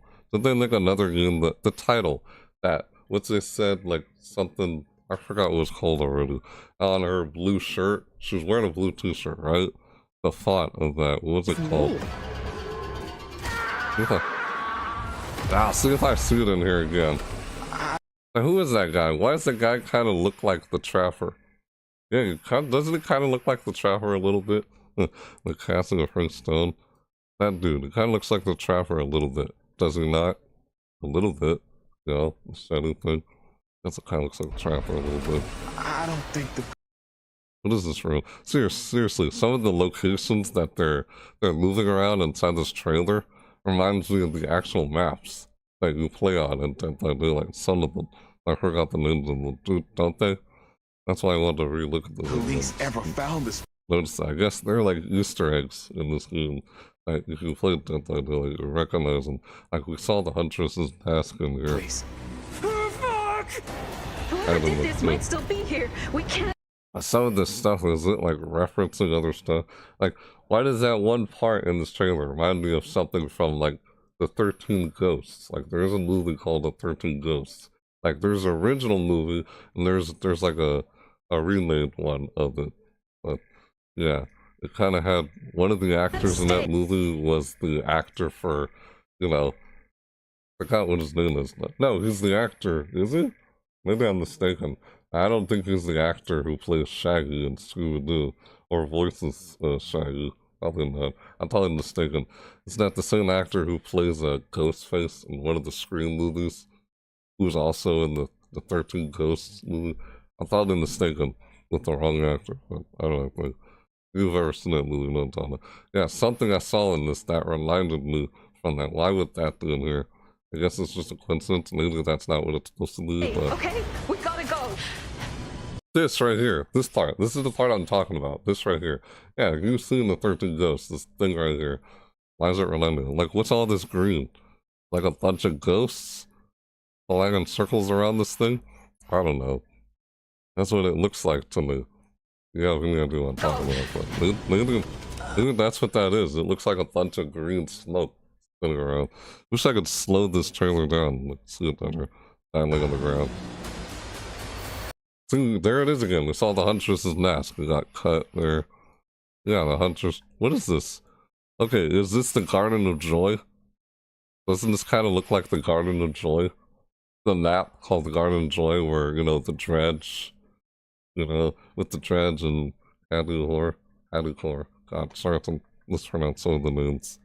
Yeah, this kind of reminds me of the Garden of Joy map that came out with the same chapter with the dredge. Look at this. Oh boy. Hey, Wilhelm. It kind of looks like it. Some of this stuff looks like actual maps that you played on Dead by Daylight.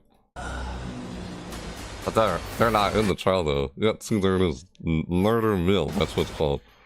Yeah, there's the Huntress's mask. That is the Huntress's mask. It got cut. There it is. See, Murder Mill. This font right here. Alright, let's see if I can find it. Yeah, this game here. Is it in there? Dredge. There's a game called Dredge. If I find it in here. Is it under here? Stanley Terrible. That's a Neta-based game. Neta. Like self-referential. Let's see. These people. There's no release date yet. Let's look at this trailer. Yeah, Behavior Interactive, Publisher. Yeah, Supermassive Goods. Alright, let me look at these guys and their other goods here. Yeah, sorry. Someone's live right now in there. Yeah, oh, what? Is this? Oh, yeah, Behavior. Right. Yeah, we just saw that. That's what I was just watching in this whole video. I guess I just wanted to look at more of the cast of Frankenstein there. Yeah, I did a third bit there. Because we just saw it in the... Like, what the heck? I didn't want to look at Behavior Interactive. Oh, we saw the trailer again.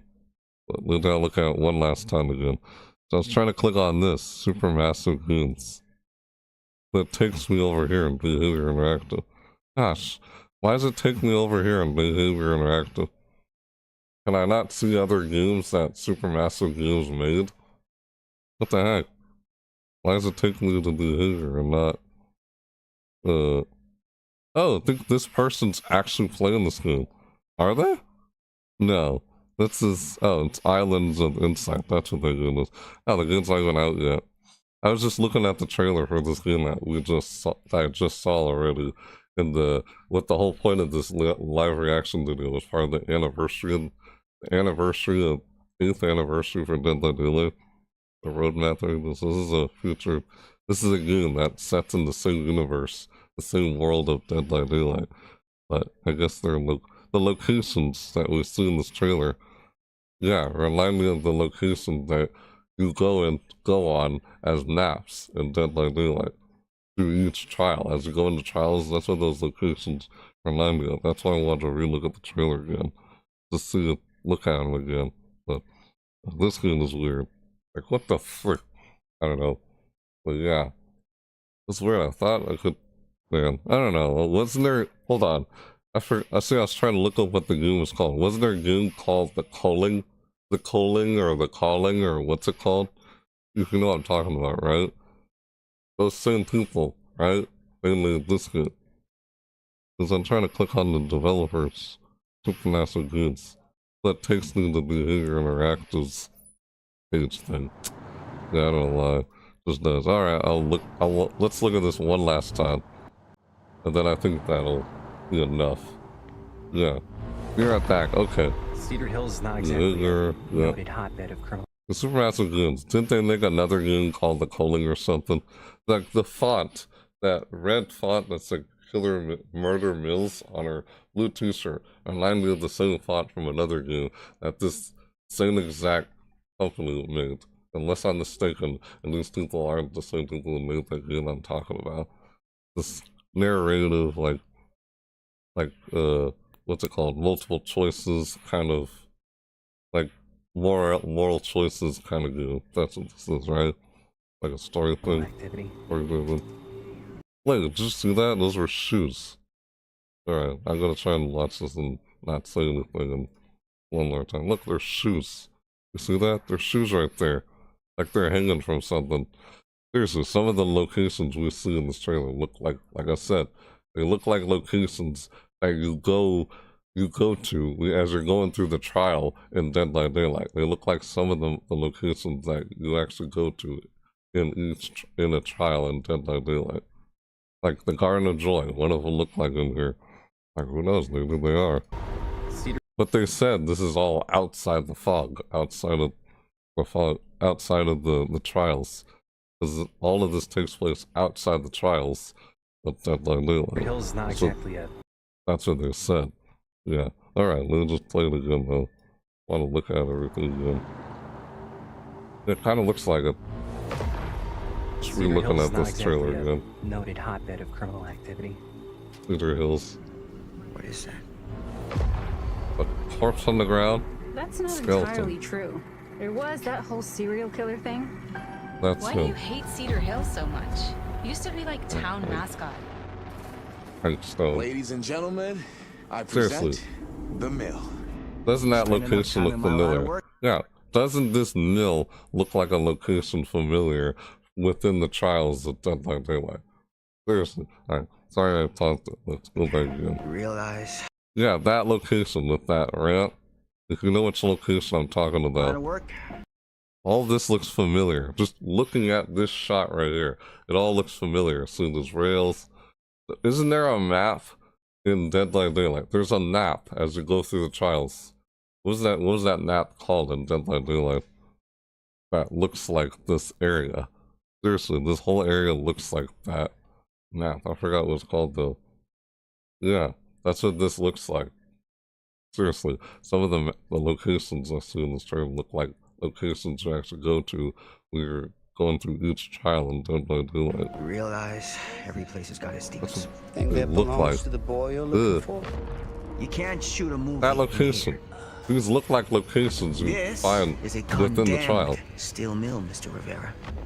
Yeah, like what all this? I suggest you. Why do you hate Cedar Hill so much? Used to be like town mascot. Ladies and gentlemen, I present the mill. spend enough time in my line of work, you realize every place has got its demons. Think that belongs to the boy you're looking for? You can't shoot a movie in here. I have to watch a new music video. That's This nice. is a condemned steel mill, Mr. Rivera. It's like, you can't shoot a movie here, Realize so. every place has got its demons. Think that belongs. And I'm just rewinding it because I was talking and I was trying to be quiet so you guys can hear it all again. That's why I'm rewinding it. Sorry. Belongs to the boy you're looking for? You can't shoot a movie in here. No movie? This is a condemned steel mill, Mr. Rivera. I Steel suggest you immediately vacate the premises. And you do not, under any circumstances, set 1 foot back here in the Cedar Steel Mill. Ever. Such a joy to see young people so passionate about the arts. Everything's all right. Whoa, is that the Either entity? of you heard of Murder Mill? Murder Mill. That title. There was a What whole is all string that? of disappearances. Kidnappings, really. Murders. So what was this guy's name? Could be the entity. It could actually be the think entity. the police Stabbing ever those found people. this place. Oh, fuck! Whoever did this might still be here. We can't stay, okay? What is all We gotta that? go. What is that location? Man. Seriously. And cut. All those locations we see in the trailer, they look like familiar When you locations. make dangerous From, cinema, you walk a dangerous line. don't those look like familiar locations that we actually go through when we play Dead by Daylight inside the trials? Like, one of those locations look like that little area inside the Garden of Joy, the map in Dead by Daylight. Those locations look like familiar maps that we played on Dead by Daylight. And this is like outside the fog. Maybe it is. I don't know. You'd have to wait till this game comes out. And then we saw the Huntress's mask in there. Like the font on her blue t-shirt reminds me of the title of another game. Wasn't it called The Calling or something? It's another horror game. Like, I'm not sure if they made that the same people who making this game. Like, I click on their name and it takes me to Behavior Interactive instead. I don't know why. It just does. Yeah, I'm trying to find it again. Freaking head in the jar. Like, oh man, like what the heck? Like, what? I don't know. What is this on the ground here? Why is this little spot remind me of some other location? Just does to me. Whoever did this might still be here. We can't What is all that? stay, okay? Feels like there's Easter egg references and stuff. Like, we just saw the Huntress's mask in there. Go. Yeah, why does this look like something from the 13 Ghosts? Does it not? I'm not kidding, it actually does to me. The way that thing moves. Yeah, that looks like the Garden of Joy. I'm not kidding. I was trying to pause it and see the Huntress's mask again. Even that shot right there looks like... God, I forgot what the name of that map is that you go into on Dead by Daylight inside in the trials. One of the maps in the game. We can't stay, okay? We got Yeah, this shot right here. This looks like a familiar location on one of the maps in Dead by Daylight. That's what it looks like to me. That was called though. Yeah, this whole thing wasn't not. It kind of looks like it. Yeah, this looks like I'm not kidding. Seriously, doesn't this kind of look like Garden of Joy, the Garden of Joy map in Dead by Daylight? What kind of reminds me of it, looking at all of this shot right here. I guess all this red right here is yep, there's the Huntress mask again. Dude, her mask is inside this game. Must be an Easter egg. That's why it's here. That's why we see her in the trailer. Yeah, Murder Mills look like a title of another familiar game. If I could remember what the game's called. Yeah, there it is again. Like, we saw that red on the ground, and the girl walking with all the trees and the rocks. Yeah. We gotta go. Find it again. Yeah, that. We just saw it before the Huntress mask. That's a hand in a jar? Jesus. Yeah, it's a Huntress mask. Yeah, that's a jar with a hand in it. There's a hand in the jar. It goes by so fast. See, this area right here, all this red on the ground, probably from the red clouds in the sky with those two, like, those 4 tendrils sticking out of the sky. That's what this is probably like, from like the glow of what's up in the sky is glowing on the ground. Why it's red on the ground? That's what probably, that could be what all this probably is. Maybe it is, I don't know. I'm just looking at this trailer and see everything in there. Yeah, the story in the scene. Yep. Hey, Wilhelm, have you ever seen the 13 Ghosts? There's a movie called The 13 Ghosts, right? This whole area right here with all this green fog or whatever move around circle reminds me of something from the 13 Ghosts. Doesn't it look like it? I don't know, maybe it's similar or... Here, watch, I'll show you it again. See? Look at it, as it's standing like that. What is that? It looks like something from there. Yeah, I guess a lot of this stuff is like a reference. They should do a Bioshock crossover. Anti-Daylight Bioshock crossover. I'm just rewatching this because I'm noticing the locations that they walk around inside this game look like the same locations that you walk through each trial in Dead by Daylight. They look like some of the maps. I just can't remember the name of the map. I remember one of them is called Garden of Joy, which comes out from which is part of the same chapter as the Dredge in Hattie Core. That's what the Garden of Joy was part of, that chapter. I forgot what the chapter was called though. I forgot the name of that chapter. I like playing as the Dredge though. That's why I thought that kind of looks like it. Maybe it's not. I don't know. Maybe it's all outside the trial. Like maybe this is that what this place is called? I forgot what they called this location that they're exploring, and they're not supposed to shoot a movie or something. You can't shoot a movie in this location. This location they're in, and maybe it's they're being in that area. I don't know. That's something like why the entity's there. It looked like the entity was stabbing a few people in this trailer, and someone's eyes were missing at one point in the trailer. Yeah, it looked like they're being gutted by the entity. That's probably what that was. Unless what? They're not being put on sacrificial hooks, are they? Didn't look like it. Yes. Oh, totally. 13 Ghosts was the middle of the glass mansion. Yes, the glass mansion. You know what I'm talking about. There's a glass mansion, and that thing that spins in that room inside the 13 Ghosts glass mansion. You know what I'm talking about. Yeah, that location we see in this little trailer looks like that same thing. It looks like it. Like, why would that be in something like this? It just looks similar. That's why I mentioned it. Like, I'll show it again. This room right here, where we see her. This right here, all of this. It looks like that thing inside the glass mansion. If you know what I'm talking about, you've seen the movie. This looks like a location from that math in Dead by Daylight. I forgot what the math was called though. This math right here.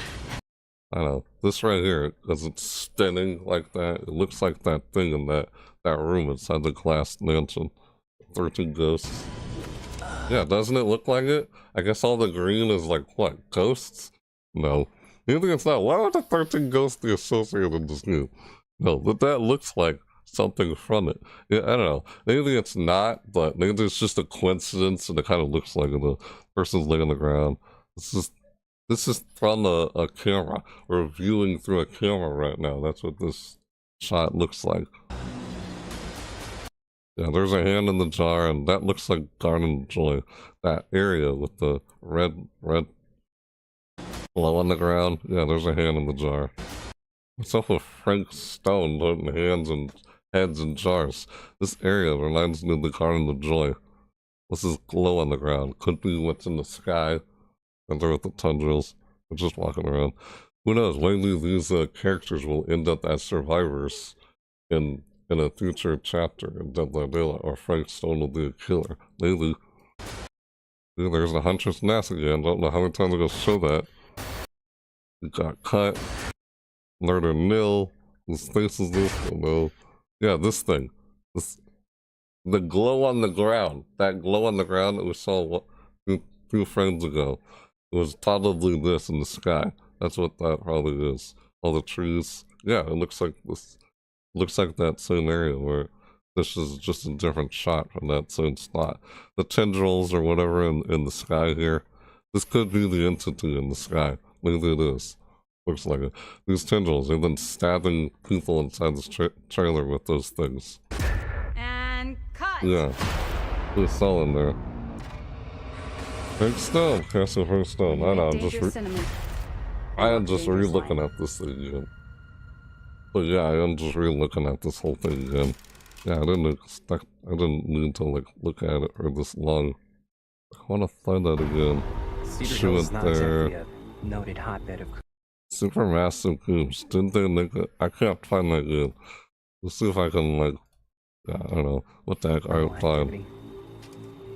Like, what is that? It's a corpse, girl. I guess it's a corpse. That's not entirely true. There was that whole That serial killer thing. workbench. Why do you hate Cedar Hill so much? Used to be like town mascot. Cedar Hills, that's what it's called. The location. What if this ends up being like an actual map in Dead by Daylight? As a future chapter, maybe, or an original chapter associated with this game in the same universe. Ladies and gentlemen, I present. Yeah, why does this look familiar? This location right here looks like a familiar map that you actually go into in Dead by Daylight. I'm not kidding. But this stuff right here looks like something that was on top of a water tower. That you see on top of the water tower in one of the maps at one point. There's this stuff that was on top of the water tower in one of the maps in Dead by Daylight. That's what this stuff right here reminds me of. I don't know if that's anything related to that, but it looks similar. That's what reminds me of. The mill. Spend enough time in my line of work. Yeah, let's look. I forgot the name of that map, but that's what that looks like. Thing that belongs to the boy you're looking for. You can't shoot a movie in here. This is a condemned. You immediately vacate the premises. And you do not, under any circumstances, set 1 foot back here in the Cedar Still Mill. Ever. Such a joy to see young people so passionate about the arts. Everything's all right. See, isn't that the entity? That's probably the entity. Seriously. This part right here. Well, why is her eyes missing? That right there. That could be the entity stabbing this person. And it is. Yeah, you see a short glimpse of it. Yeah, this right here. This could be the entity, like just stabbing this person. Yeah, it is the entity. I don't see this being a sacrificial hook. Yeah, the sacrificial hooks. It could be one of the entity's tendrils. Either of you heard of... She just woke up from a nightmare? I guess that's what it is. Murder Mills. The title reminds me of the American. I'll see if I can find it on Steam though. Murder Mill? No! Oh, a movie? There was a whole string what is all that? A whole string of disappearances. Like, what is all this? Are we into something getting told in? Told in? I don't know, maybe she's being told into the fog. No. Like, look like she's being told through another dimension or something. What kind of vortex thing? Getting told in? There was a whole string of disappearances. Kidnappings, really. Murders. Why is there a baby in a little basket? Do that. Wow. Murders. So what was this guy's name? And was she just stabbed by entity again, or was that like Stone? Yeah, sorry, like he's positive. I'm just kind of, trying to look at everything in the trailer carefully. That's what I've been doing. Yeah, there is again. Frank Stone. You just asked what is his name. It's Frank Stone, isn't it? I don't think the police ever found this place. Fuck! Whoever did this might still be here. We can't stay, okay? We gotta go. Yeah, that place looked like a 13 ghost. Yeah. And cut. The Huntress's mask. The rabbit mask.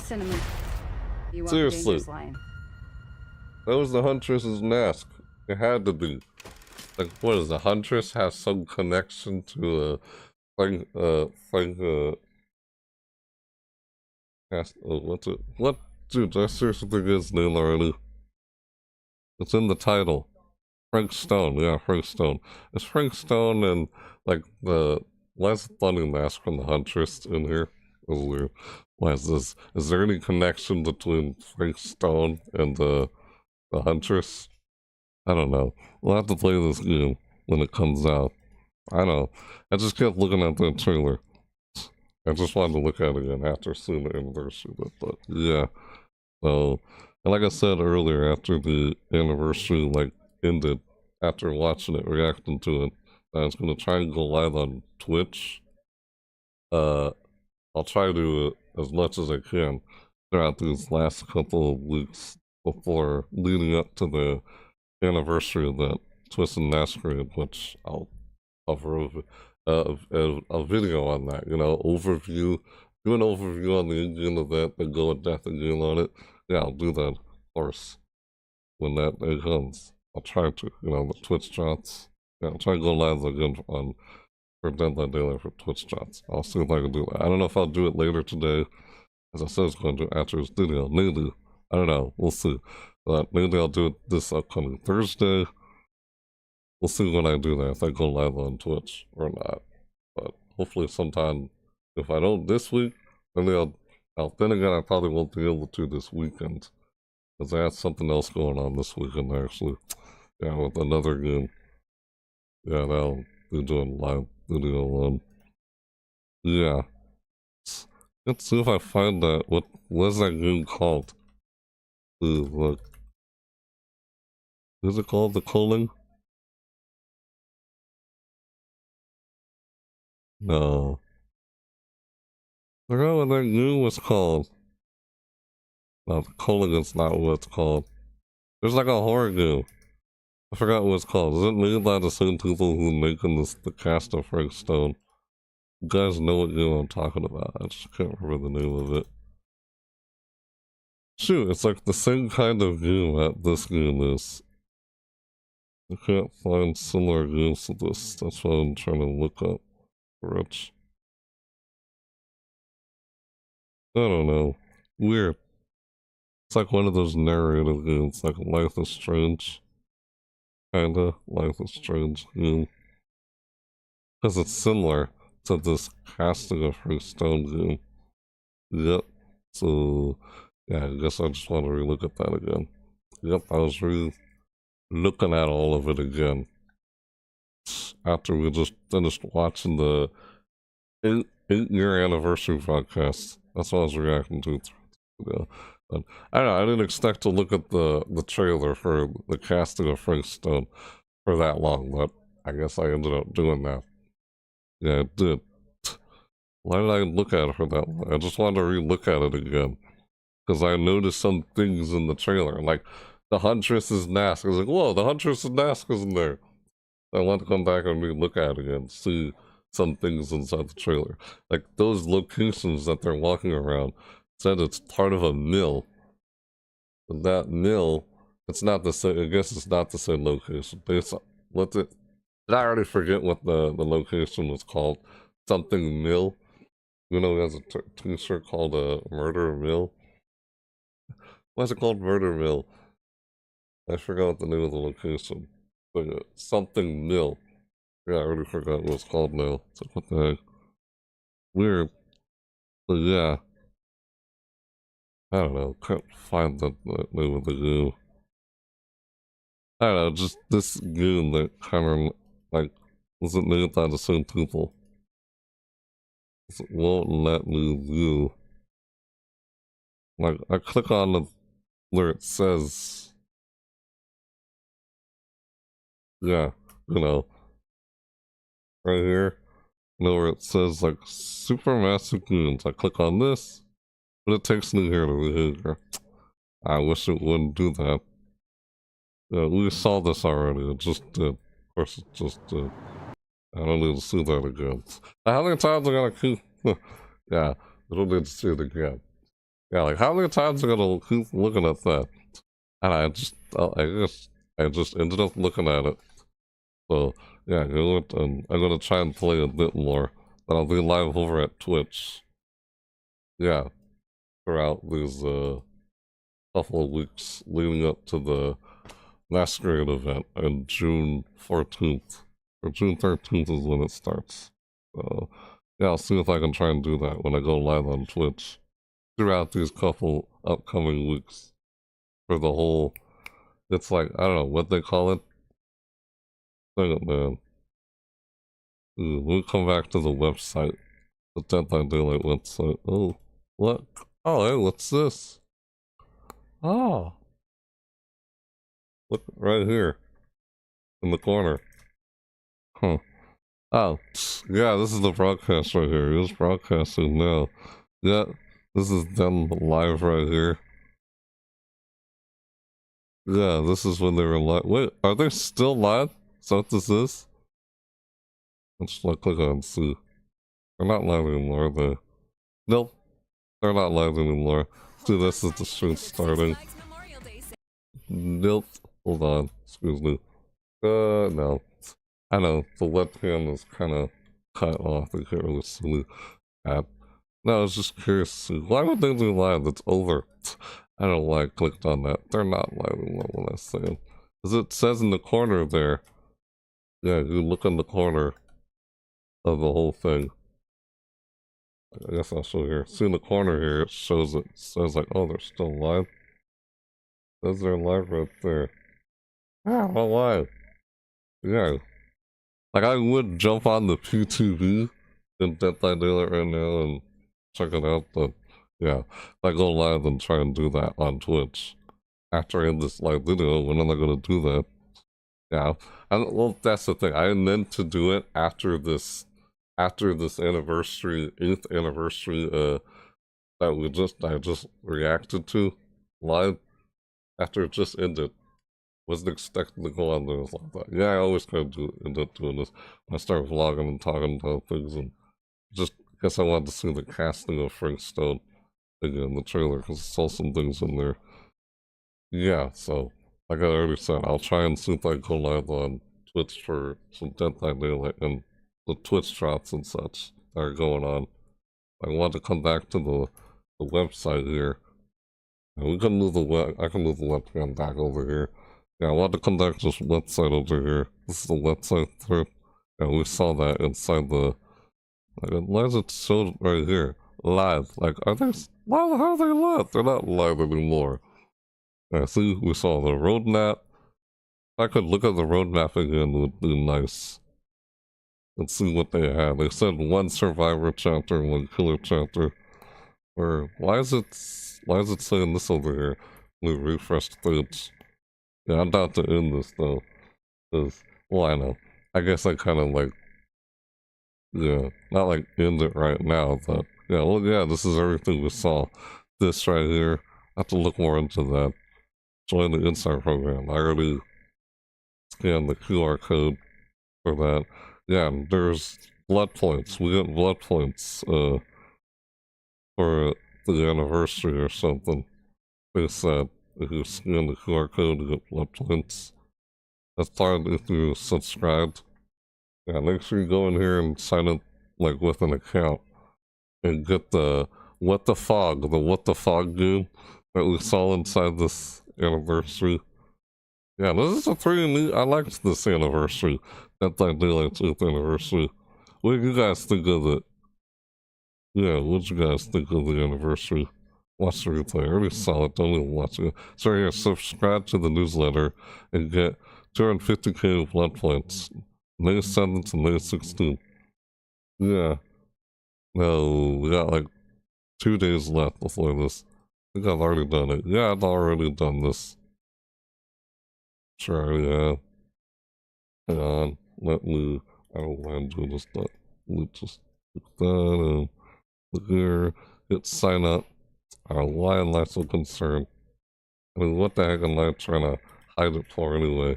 Yeah, there I just clicked in I was like, what am I kidding? You guys have probably seen my email on screen a few times already. Like, well, yeah, you go to my channel, my YouTube channel page, you go into the About section, you can see where if you wanted to send me an email or send me an email or something, you could, you want to. So, yeah. Of course, you can also see it there. Like, cause yeah, I did click on this and Sign up. See, I already did. I just did again. It was green and now it says it's red. You must accept the receipt newsletter. Listen to listen. Why does it say, oh, what, this right here? Click, sign up. It's like, yeah, it's a thank you. Click here, hit sign up, and thank you for subscribing. Alright, how many times am I gonna keep doing that? It's gonna keep telling me that. Well, I did that. I go to my email and I'll see these websites in the game. Or would I just check the email to get that? So that's what they're telling us during the anniversary podcast that I just reacted to. Or, well, at least an hour ago in the studio. I did. Yeah, alright. I guess I'm just talking about things and looking at some things that we kind of saw through the anniversary. That's kind of what I was doing throughout this. Like I wanted to see, what was it called again? That's why Coons' website. So the things that we saw that. Yeah, see right here, Twitch shots?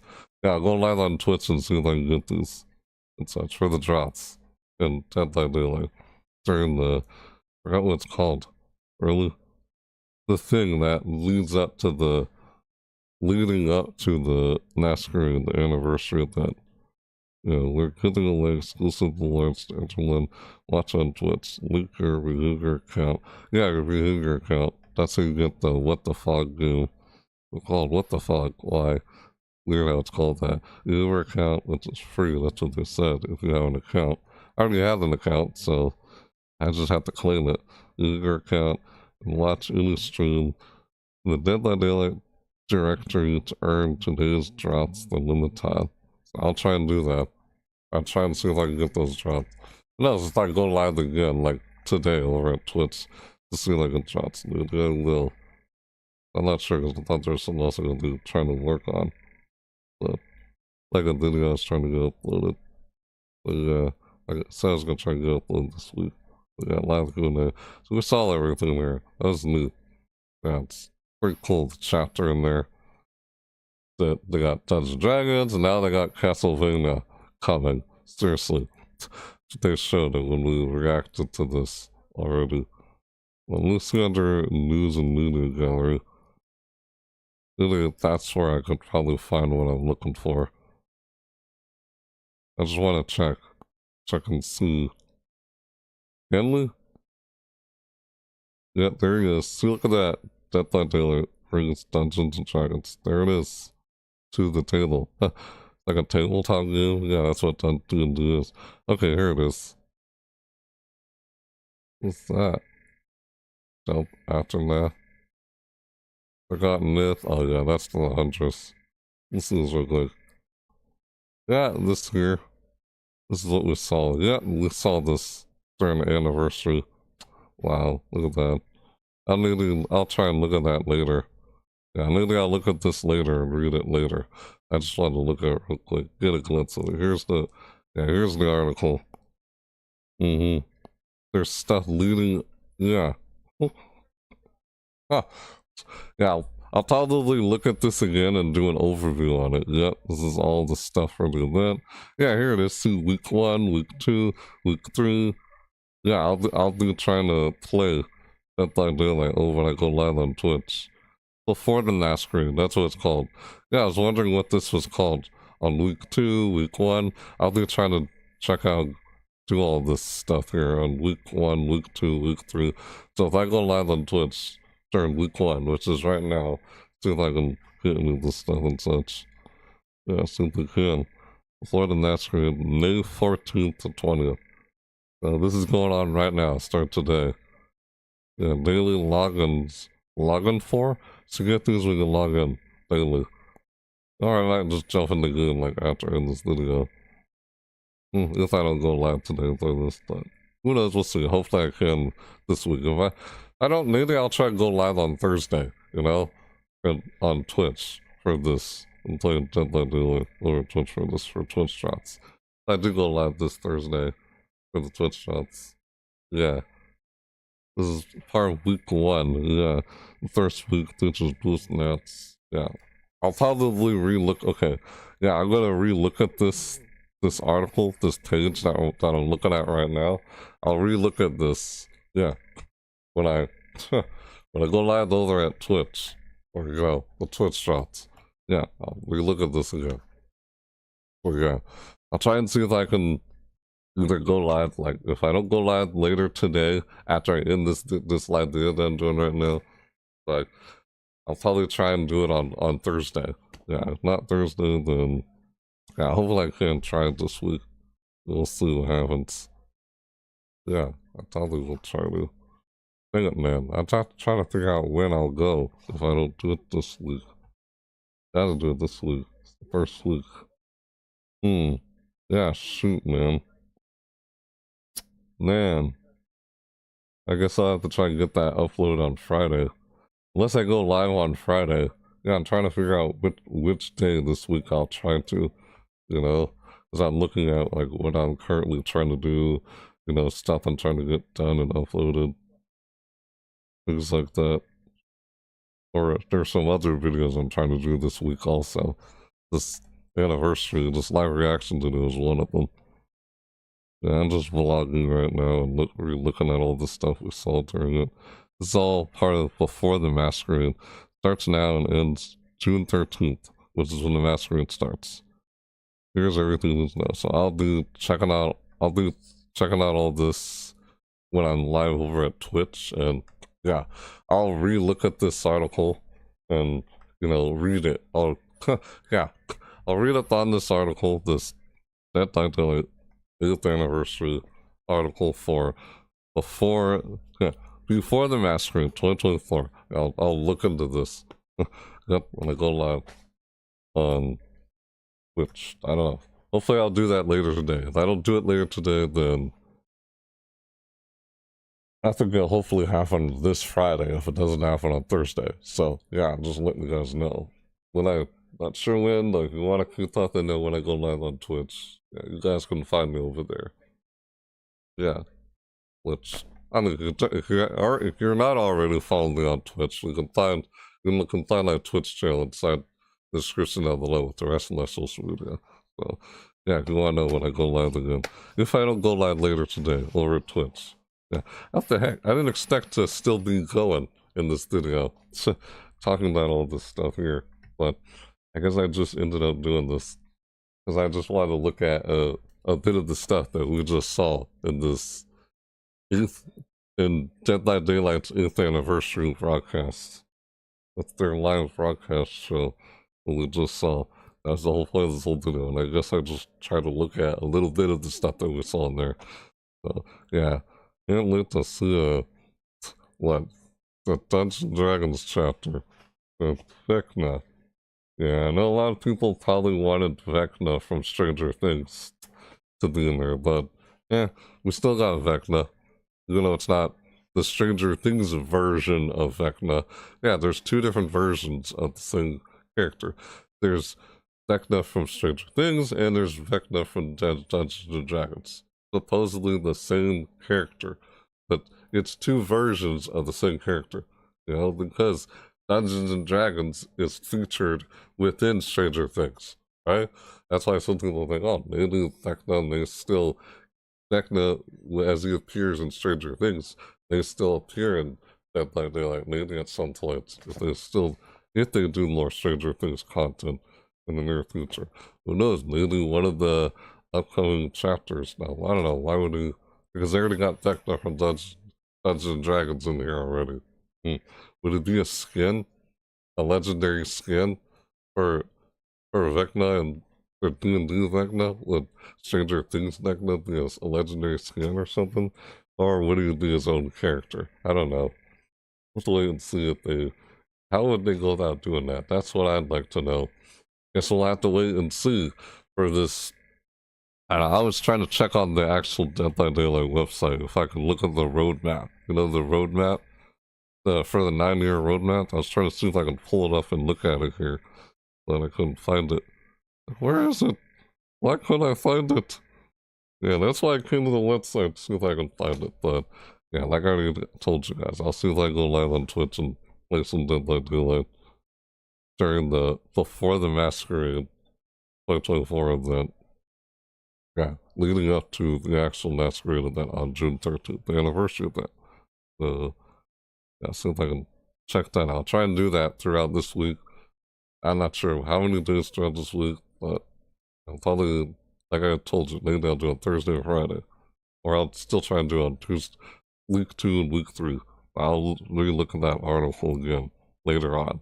I was just looking at a glimpse of it in this video. So, yeah. So, I guess I'm still trying to find it. If I find it real quick. No, not under game updates. Yep, that was right. That was really right. You guys didn't see it, but I did. Yeah, let's... I'm trying to see if I can find it here. If I can't find it, then... Shoot, man. I don't know. Still kind of neat. Still kind of neat trying to look at all that stuff after I just reacted to the broadcast, anniversary broadcast, and just looked at all of that. Is this Dead by Daylight's Visions of the Future collection showcases high-tech days to come? Huh? I was looking at this right here. We just looked at this, we saw a glimpse of it. There's this new chapter. They said this comes out when? June 1st, right? Yeah, this comes out June 1st. Alright, can't wait to check this out. Yeah, this will happen before the Masquerade. I'll click on this trailer later. Yeah, I guess I'm just looking at a glimpse of everything. This Dungeons & Dragons to the Table. This is, yeah, I'll have to look at this and read it later. But yeah, I was trying to get a glimpse of it. That's why I was looking at this. Stuff we saw during the anniversary. Yeah, it's cool. That's neat. And this is all part of before the Masquerade 2024 event. Yeah, I'll be trying to check that out. I don't know how many times I'm gonna say that, but yeah, I'll try to lore updates and release events and socials. Is it under here? Nope. Yeah, My Little Oni. That's just so weird. This was alright. That was nice, I guess. I already covered this on that channel. I did a few videos on this. Or this. The Haunted by Daylight event. The Void. No, there we go, the Void. Did I find her? Yep. These right here. Lore. No, it's not under lore. The Unknown. Yeah. I forgot what that chapter was called. The Xenomorph. Yeah. So, what the heck? I'm surprised they did mention the Xenomorph. No, they said Chucky. They said all the chapters that came out this year. Look. What? They didn't mention the Xenomorph. Literally, I'm not kidding. I didn't hear him say the Xenomorph, like Alien, for some reason. That was weird. Did you forget? You mentioned Nicolas Cage during the anniversary. They did. Singularity. Yeah, Laura, I was just looking here to see if I can find one. Guess I can't find it in here. Like, if I was gonna try and look up the roadmap, where could I see the roadmap? You know? I just wanted to find the roadmap for year 9. I can't find it anywhere on the website. Dang. That sucks. Yeah, I can't find it. Trying to find it. That's why I'm still looking through here. Oh well, I guess see right here. Look at that. Look at that screenshot right there. You guys see that screenshot? Doesn't that look like that mill inside the casting of Franks? That's what this freaking shot right here, this angle, reminded me of when we kept looking at that trailer for the casting of Frank Stone. Seriously, doesn't that look like the same kind of similar shot? Yeah, this is what I was talking about. This screenshot right here looks like it too. Literally looks like it. That map, I forgot what it was called though. The different mill location. Yeah, Greendale Square to Shelter Woods. Is that like the place, the arcade? Shattered Square, and Garden Joy, yeah. I could have sworn I feel like we saw this location in the trailer for Castle of Frankstone. It looked like it. Similar. Yeah. Some of these maps, that's why I'm looking over here again. Yeah, Underground Complex, yeah. Red Forest, nope. Ormond, nope. Indian Leaf Plant. Something in the trailer reminded me of this map for some reason. Like, I don't know, why was there remember there was a basket? There's a baby crying inside a basket in the trailer? Yeah, I'm re-looking at some of these maps that look like we saw inside the trailer for Castle of Frankstone. Like, maybe some of these maps were actually featured in the game, but they're not within the trial. I don't know. I'm totally wrong, but that's what they reminded me of while I'm looking back at these maps again. That was called Larry's and the Loyalists too. Yeah, some of these, I'm trying to find the ones that remind me of. Macmillan Estate, was that it? No, that wasn't it. I think that was it. Yeah, I think this was the Macmillan Estate with the mill. I forgot what the Auto Halen record, but that wasn't it. Yeah, that location, I think, inside the Macmillan Estate. Yeah, see, this location, this shot right here, this location reminds, doesn't this look similar? It looks similar, doesn't it? Seriously, does it not? Let's look right here, the screenshot of the Macmillan Estate, right? This looks like what we saw of that same mill location. It looks like a similar location. I don't know if it was intentional, but it looks so similar. I don't know, maybe it's just a different mill. You know, this is called Macmillan Estate location. Seriously, this looks like the same shot location that we see in the casting of Frank Stone. Does it not? It looks similar. That's why when I saw this, it reminded me of it. Yeah, seeing all this. Yeah. Is this not a similar location that they show in the casting of Frank Stone? That's why I'm looking at these, because it reminds me of seeing this shot on the screenshot. They showed it in the trailer, if you remember. Yeah, that's what that looked like in the trailer. It looked like this location inside the Macmillan Estate. That's what I was talking about. It's called Macmillan Estate. I forgot what it's called. Now I know what it was called. That's why I kept coming back over here. So, yeah, I found it. This is the math I was talking about, that it looked like was in the casting of Frank Stone trailer that I kept rewatching. I kept rewatching constantly. It looks similar, does it not? Yeah, and it kinda, something in this map reminds me of what we saw in the trailer. Weird. Maybe it is. I don't know. No, it said it was a different, like, mill location. They didn't say it was called the Macmillan Estate. No, they didn't say it was called the Macmillan Estate. It was a different mill, but I guess it looks similar to this. Maybe that was like an intentional Easter egg reference. You know, it's a different mill. Not the Macmillan. It's not the Macmillan Estate. It's some... I already forgot what her t-shirt said Murder Mill instead. Like a murder mill instead of Lyra Mill. Something Mill, I forgot already. Garden of Joy. Where you look up in the sky, you see that red fog of the falls, like thinking of the clouds inside the trailer. We're casting Frank Stone. Yeah, this is that. Shelter Woods. Isn't this the unknown? Yeah, this location is the unknown, right? This is the unknown. This map. Arcade and such in there. Yeah, Nostrum Records. Greenville Square. Oh, excuse me. No. This is the map that's part of the unknown. Something Wicked chapter. Greenville Square. Yeah, that place. Oh, unless it could be, because, you know, look. Greenville Square and Garden of Joy look similar, don't they? In some ways, those two maps, aren't they, like, kind of similar to each other? It is lore-wise. I gotta read into some of these maps, relevant maps. I was just trying to find, I guess I couldn't find it, but, yeah. I was looking through the website here to see if I could find the road map, you know, the road map for 8th anniversary, but I guess I can't find it. Unless I find it somewhere else. I guess if I do get, there it is, All Things Wicked. Why did I say something wicked? It's called All Things Wicked, so, yeah, clicked on the anniversary. So, yeah. It is again, let's replay Dead by Daylight's 8th anniversary. Saw that. So, yeah. I guess I just wanted to re-look into that stuff again. But, yeah, I'll look more into this stuff again when I go live over at Twitch. And for Twitch shots, because the Twitch shots going on for this.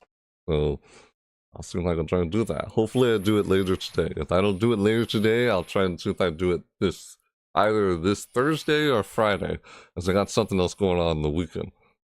I'll try and do that. And I'll try and see if I can get that video that I was working on since last week uploaded. I don't think I'll get uploaded today because I was just doing this live reaction video. How would I post this live reaction video and get that video uploaded? Like 2 videos on Sunday. I'll probably have it uploaded on Wednesday, tomorrow. So, yeah. If I don't go live on Wednesday, maybe I'll go live on Thursday or Friday over at Twitch for just before the Masquerade event, leading up to the Masquerade event on June 13th. So I'll have to check that out on the first week, second week, and third week. So we'll look more into that. So, yeah.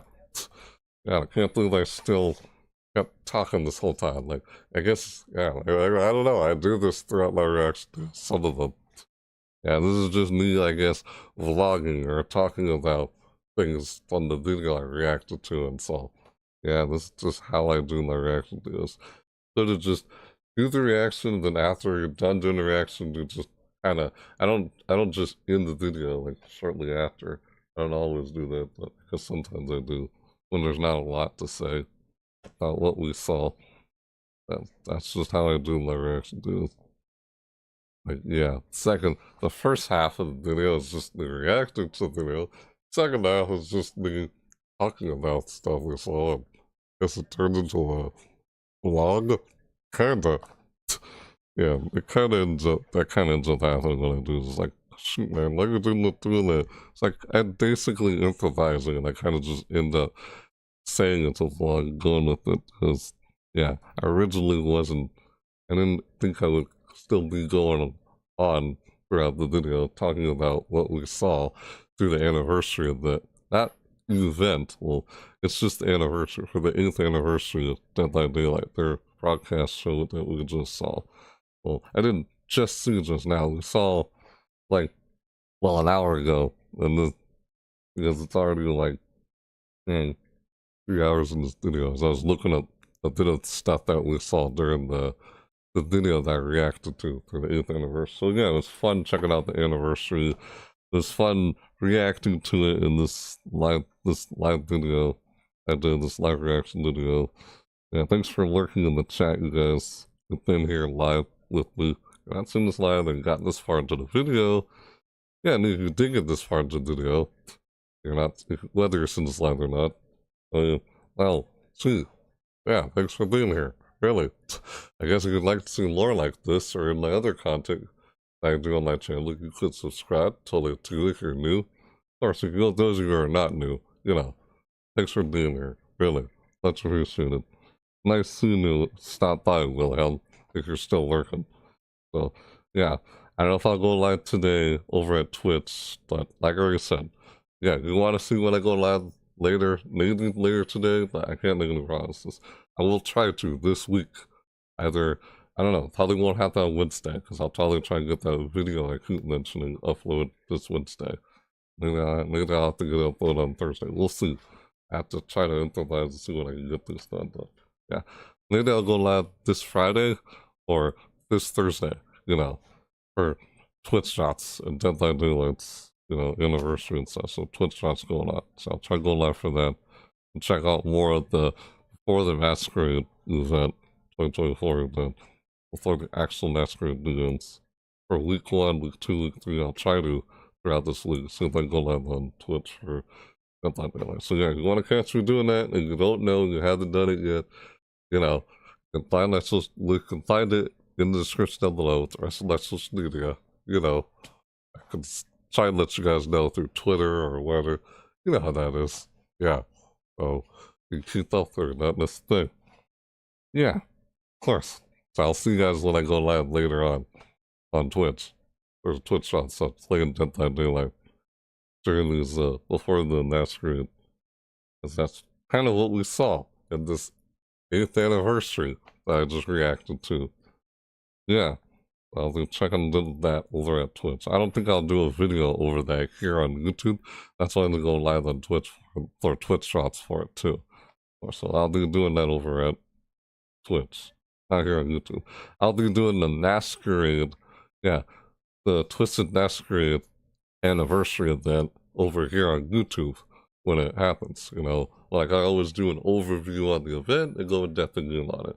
So, yeah, I don't know. Did I say this already? I guess I'll say it again. Yeah, what did you guys think of this 8th anniversary event? Was there anything, of course, there's a lot of stuff that was exciting and such. I can't wait to see. What did you guys think about it? You guys can let me know in the comments down below what you guys thought about this 8-year anniversary that I reacted to, that we saw. If you're here watching it with me this whole time. Yeah, what did you guys think of it? You want, you can tell me in the live chat as soon as I run out. If not, you can tell me in the comments. Yeah. It's like, what do you guys think about it? I thought it was great. Nice. They showed a lot of exciting stuff that we saw there. Again, we got Dungeons and Dragons.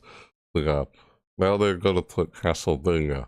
That's what they showed as a surprise towards the end of the showcase podcast that I reacted to. They actually showed Castlevania. It's like, what the heck? A little glimpse of it. Like, is it Alucard? It's not Alucard. Alucard is Dracula. Excuse me. Yeah, that's what it is. It's Dracula. Why did I forget his name? Dracula. Alucard is just Dracula spelled backwards. If you spell Dracula backwards, it's Alucard. Yeah, Dracula is Alucard spelled backwards. Yeah, it's another character part of Castlevania. I know that. Yeah, they showed Dracula in that little teaser for Castlevania. Castlevania is coming up down later. Like, just a teaser that they showed at the end of the anniversary. So, yeah, I can't wait to look into more of everything they showed here. Yeah. I was hoping to see if I could find the roadmap here on the website, but yeah, look at the roadmap, get a closer look at the chapters that are coming up. We know the Dungeons and Dragons chapter is one of them that's coming up. Yeah, that's the newest one that we know so far. And we'll see what the next ones are in this year 9 roadmap. Year 9. So this was the 8th year anniversary. So, yeah. Yeah, you know, bell notification if you want to, you know, be notified and not miss a thing of when I do another upload or live video. Because, like I already said a few times already, I'm gonna try and see if I can get a video that I've been working on, see if I can get uploaded this week. I guess you want to see that or know when I go live again here on YouTube, or on Twitch, and that's what's new. Bell notification, right? Yeah, you know what that is. So I can see you guys when I go live again later on. Of course. So, yeah. Right, let's say, I guess if you enjoyed this video or whatever, this reaction, let me know whether you did or not, the like button. Kind of helps out so I can know what you guys like to see more of on my channel, you know? If there's something you'd like to see more of, you can let me know by hitting the like button. Otherwise, what's the whole point of hitting the like button, you know? Let me know so I can see what you guys like to see more of on that channel. Yeah. So, yeah. Alright. What I said, yeah, I'm just kind of just saying things here as I'm wrapping this up. Look at that. Again, I'll see you guys later, alright? Yes. When I go live on Twitch, or see you in my next video. Yeah, I probably will go live. I don't like, again, I don't know if I'll do, as I might go live later today, maybe over at Twitch, or Twitch shots and Deadline Daylights, we'll throw the Masquerade. Maybe, we'll see. I don't know how many times I keep bringing that up. I've already seen here.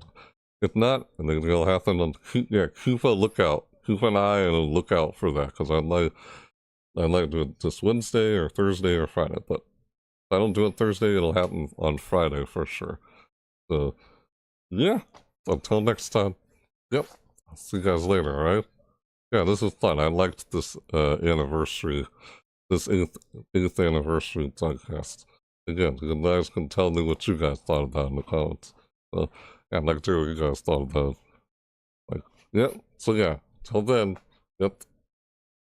With that said, until next time, yep, and then, what did I say? Right, yeah, so yeah, with that said, yep, thanks for watching, everybody. I'll go see you guys next time, right? Yep, next time.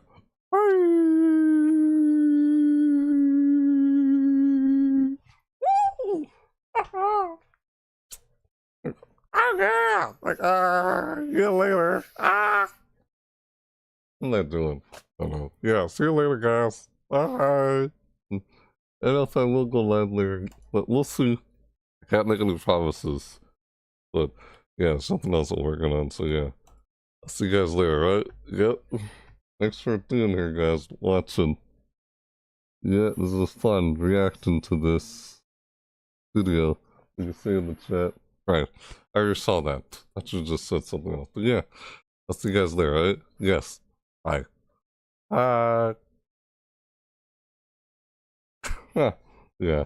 Thanks for watching. Hey, honestly, thank you for being here, guys. Yep. As always, thanks for watching.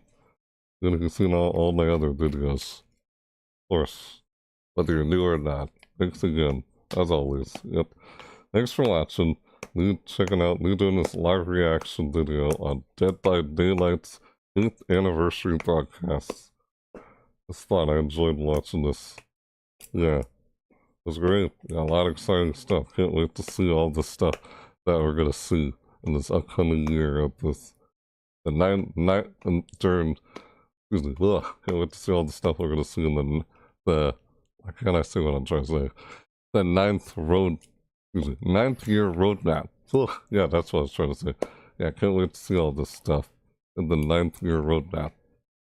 See all the next new chapters. They said there's gonna be another license. Of course. But yeah. It's great. Enjoyed it. You doing this live reaction video to Dead by Daylight's 8th anniversary broadcast. Yeah.